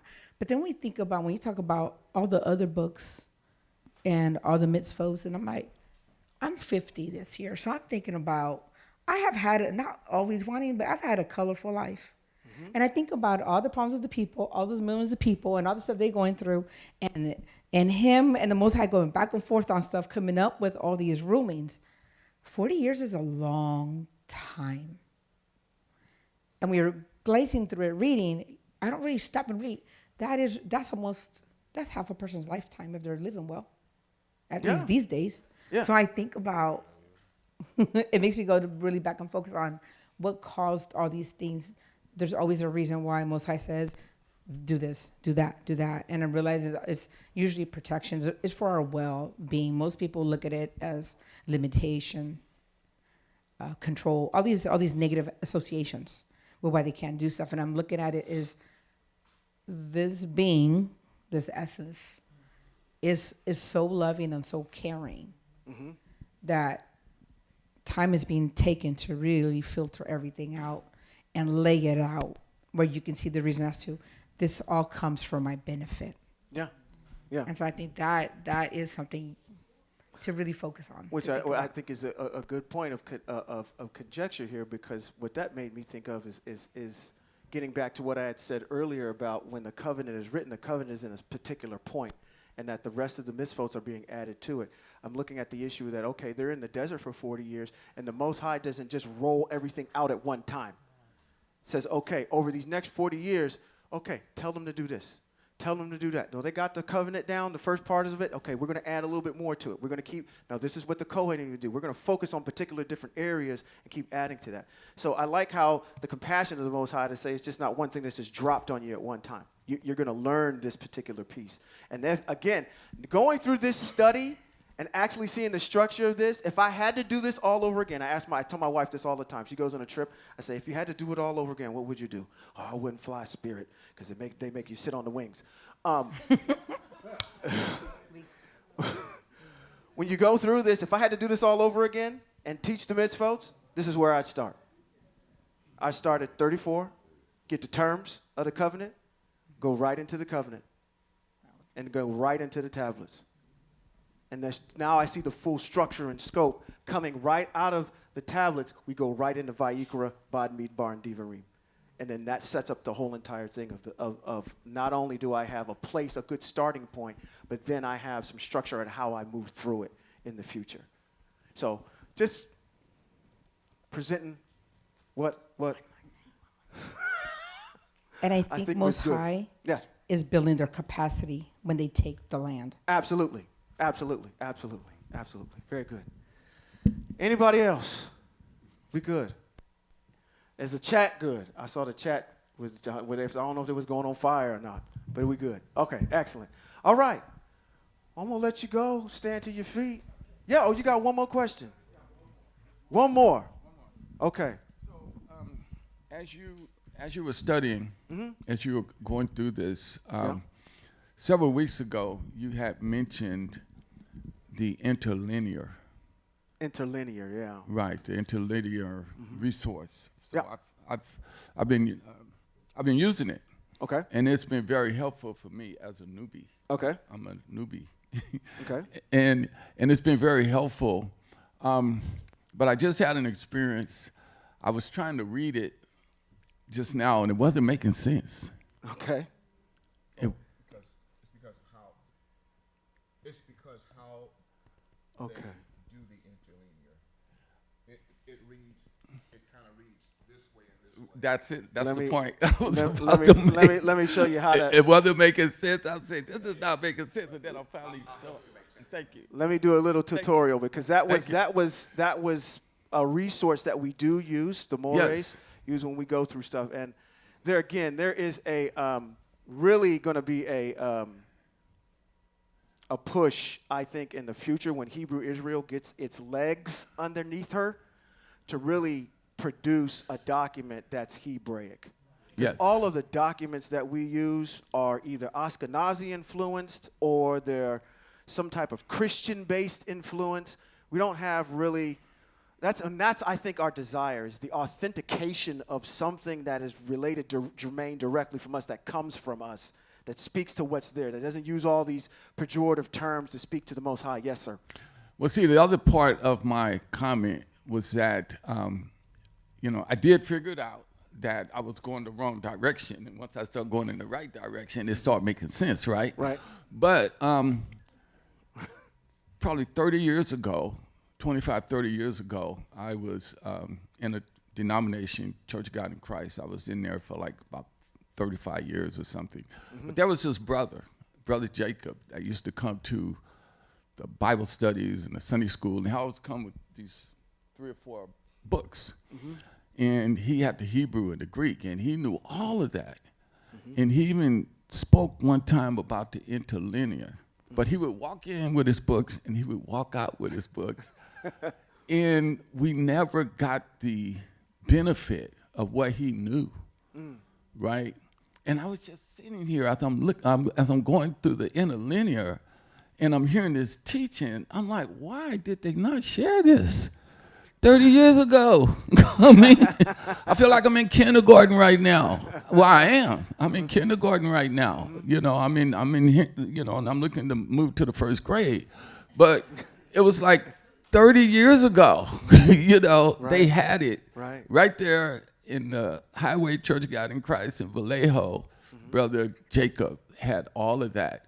And he tried to share it one time, and they shut him down. They shut him down. So he kind of stayed in his place, you know. And I was like, anyway. Yeah, so, you know. No, excuse the newbie, but no. You know, That's good. It's good that when we're reading certain things, and again, when we're talking about our language, we're talking about the Aramaic. We're talking about the instantiation of those languages, and we grammatically, as we do things in English, they don't translate over 100% like they should. And so when we see things like I had mentioned before, where it says in the David Stern's interpretation says that the Most High changed his mind. Not so. That's not what you meant. What you really mean is that the Most High relented. So let me just go through this real quick, in case anybody else has the same questions as this dear brother Mac. So if there's something that you're running across in your study that doesn't make a little bit of sense, another good resource is this website called Bible Hub. It is an Ashkenazi-run Bible site. So keep that in mind. So some of your commentary that's going to be in there are going to be somewhat Jewish influenced, okay? But for the most part, it's pretty good, okay? We don't have everything that's 100%. If you go to BibleHub.com, I'm going to back all the way out of here and just show you how I did it, just so you have it. If you go to BibleHub.com, once you get to BibleHub.com, you just click on any one of these to send you to the main splash page.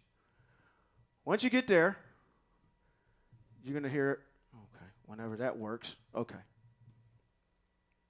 Once you get here, you want to make sure that you scroll until you see this icon right here. It says interlinear, right? It says Bible study tools. We don't like that word Bible, but okay. And underneath that categorical heading, it says interlinear.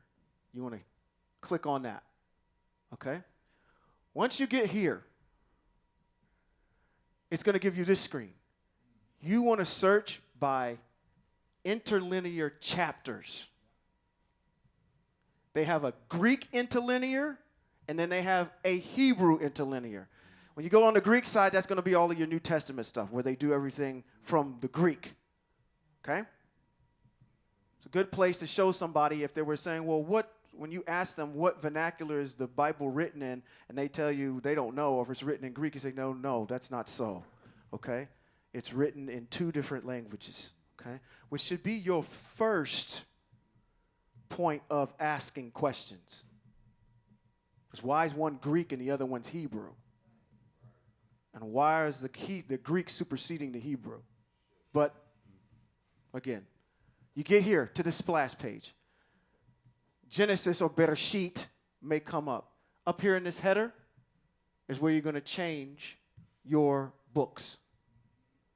So if I go over here and I say Shemote, or which is Exodus, and it hasn't updated yet because this thing is moving slow. But let's just not do that. We're in Genesis already. You pick your book, Lord of mercy. You pick your book and you pick your chapter, okay? Hebrew, I'm going to let you learn some Spanish today. Right is derecha. Left is izquierda. So when I say derecha, izquierda. Or son of the right. Binyamin, Yamin, son. Yamin is right. That's how you get the word Binyamin. Bin is always son. Bin Israel, okay? Binyamin, son of the right. Yamin is right, okay? In Hebrew, you always read from right to left. The interlinear is going to read right to left in English, too. So you're not reading English this way and in Hebrew that way, okay? When you come to the interlinear, it's going to give you a couple of different things here as a study tool. it's going to give you this first one, this first sentence. I'm going to read it for you. It's Bereshit bahar Eloheinu et hashamayim ve'et haaretz, which simply means Yahweh in the beginning created the heavens and the earth. Now, it doesn't read like an English sentence reads. It's going to leave out words, okay? Are, is, some of those kind of, what do we call those? Those kind of prepositions, I think what you call them. I'm not using the grammatical term correctly. But that's how you do it, okay? Now, on the right-hand side here, it says verse 1. You just scroll down to the one that you want, okay? Say if I see something weird in verse 9 in Genesis chapter number 1, or if I go down to say, I always quote this. Let's go to Genesis chapter number 1, verse 29. Let's see what it says over here. Everybody knows what Genesis chapter 1, verse 29 says, right? Every seed-bearing plant and every seed-bearing tree shall be for what? Food for you. So there's 30. Now I got to find 29. 29's right there. Oh, man, y'all going to test my Hebrew today. Vayomer Elohim vine naati lakim et kal eshev Zohra asher al pene kal. Yahweh, or and said, how you would read it is Yahweh and said, behold, I have given you every herb that yields seed, which is on all the face of the earth, and every tree which in it the fruit of the tree is yielding. Seed to you shall be food. Okay? So what you did in reading that was you translated it. Correct. When you read it, you translated it. Then when you read the English is the transliteration of what you translated. The transliteration of the translation is not always in sync with the translation by many scholars who write, which is a reason why we use this tool to take us to what did it actually say. It fills in a lot of gaps. That's why that is. So when you hear him reading Hebrew, he's translating the Hebrew. Now, when he explains what he's translating, he's doing the transliteration of that so you can understand. Right. Without the transliteration, you don't understand. Right. Okay. So with that being said, I just want to add this little piece in here. So also what you're looking at the Hebrew. Hebrew is based on, if you look at some of these banners, they're based on a consonant vowel system, which is there are consonants, and then because they don't have vowels per se, A, E, I, O, U, they use, for us in order to understand how to say it, we have to use dots and lines and those types of things.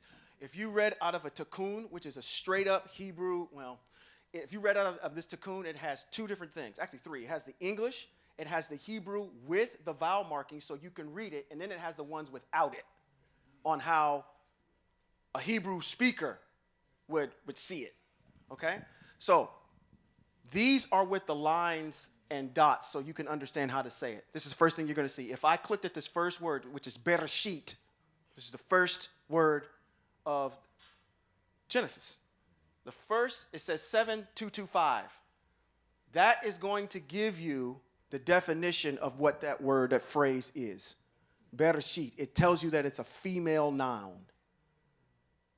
Its translation is Reshit. Its pronunciation is Reshit. It says it means in the beginning, first, principal thing, beginning first fruits, choicest, choice, finest. And they go on to some things. And then they actually give you a breakout of everywhere that word actually shows up in text. Again, okay? That's what clicking on that number at the top does. The second word down there is how you actually say it, if you were going to say it in English. Bereshit. Then you got the Hebrew word, then you got the English. That's what you have. So if I'm doing something and something sounds weird to me, I'll always consult with this website and say, okay, what did the Hebrew get me a little bit closer? And usually between this site and what Stern has, I can come to an understanding. He's got a good point of reference. With the 2 points, I can figure out the third. So, but again, I think the point here is understanding that we as Hebrews do not have the truest, purest form of anything at this dispensation of time. And hopefully in the future, our descendants, or maybe in this time, will be able to provide us something. If we did Yes, have sir. the purest Hebrew, we would be reading from the Paleo. Yeah, it wouldn't even look like this. It wouldn't even look like that. There's another form of Hebrew. It's the Paleo. It's the Yeah. original writing. It doesn't look like that at all. Yeah. Yeah. So that's kind of getting in the weeds. Which gets me back to another point the Most High has done what? Not left us without a witness. He's given us information that you can at least get on the journey with. Okay? Mm-hmm. And as we're on the journey, as we're on the journey and we're riding on the journey, which is the reason why they have lavatories, we can dump some things as we keep moving on. Okay, to keep the journey moving. Now, we are not, please understand this, we are not going to get it 100% right, even when we try to get our own thing, because where are we not? Where are we not? We are not in the land,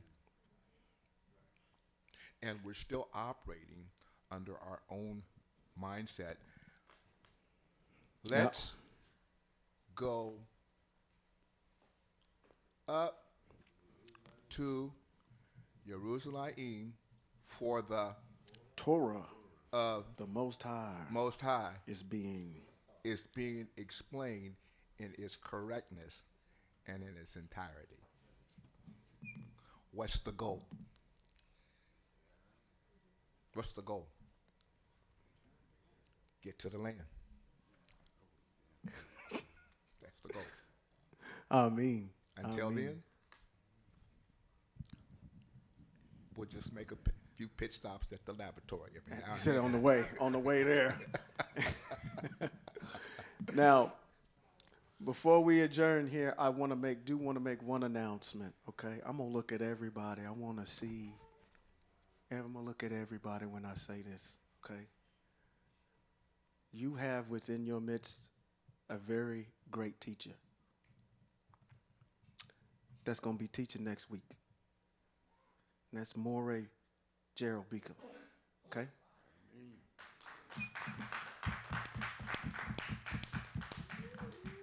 I'm excited to hear what this brother is going to bring next week. The talent in here is just off the Richter scale. Okay? So, next week I can't wait, brother. So, everybody, make sure you tell your friends to come next week. Okay? Because we are going to hear a word from the Most High. We good? We good. All right. Stand to your feet. Let me bless you so we can continue to observe this day of rest.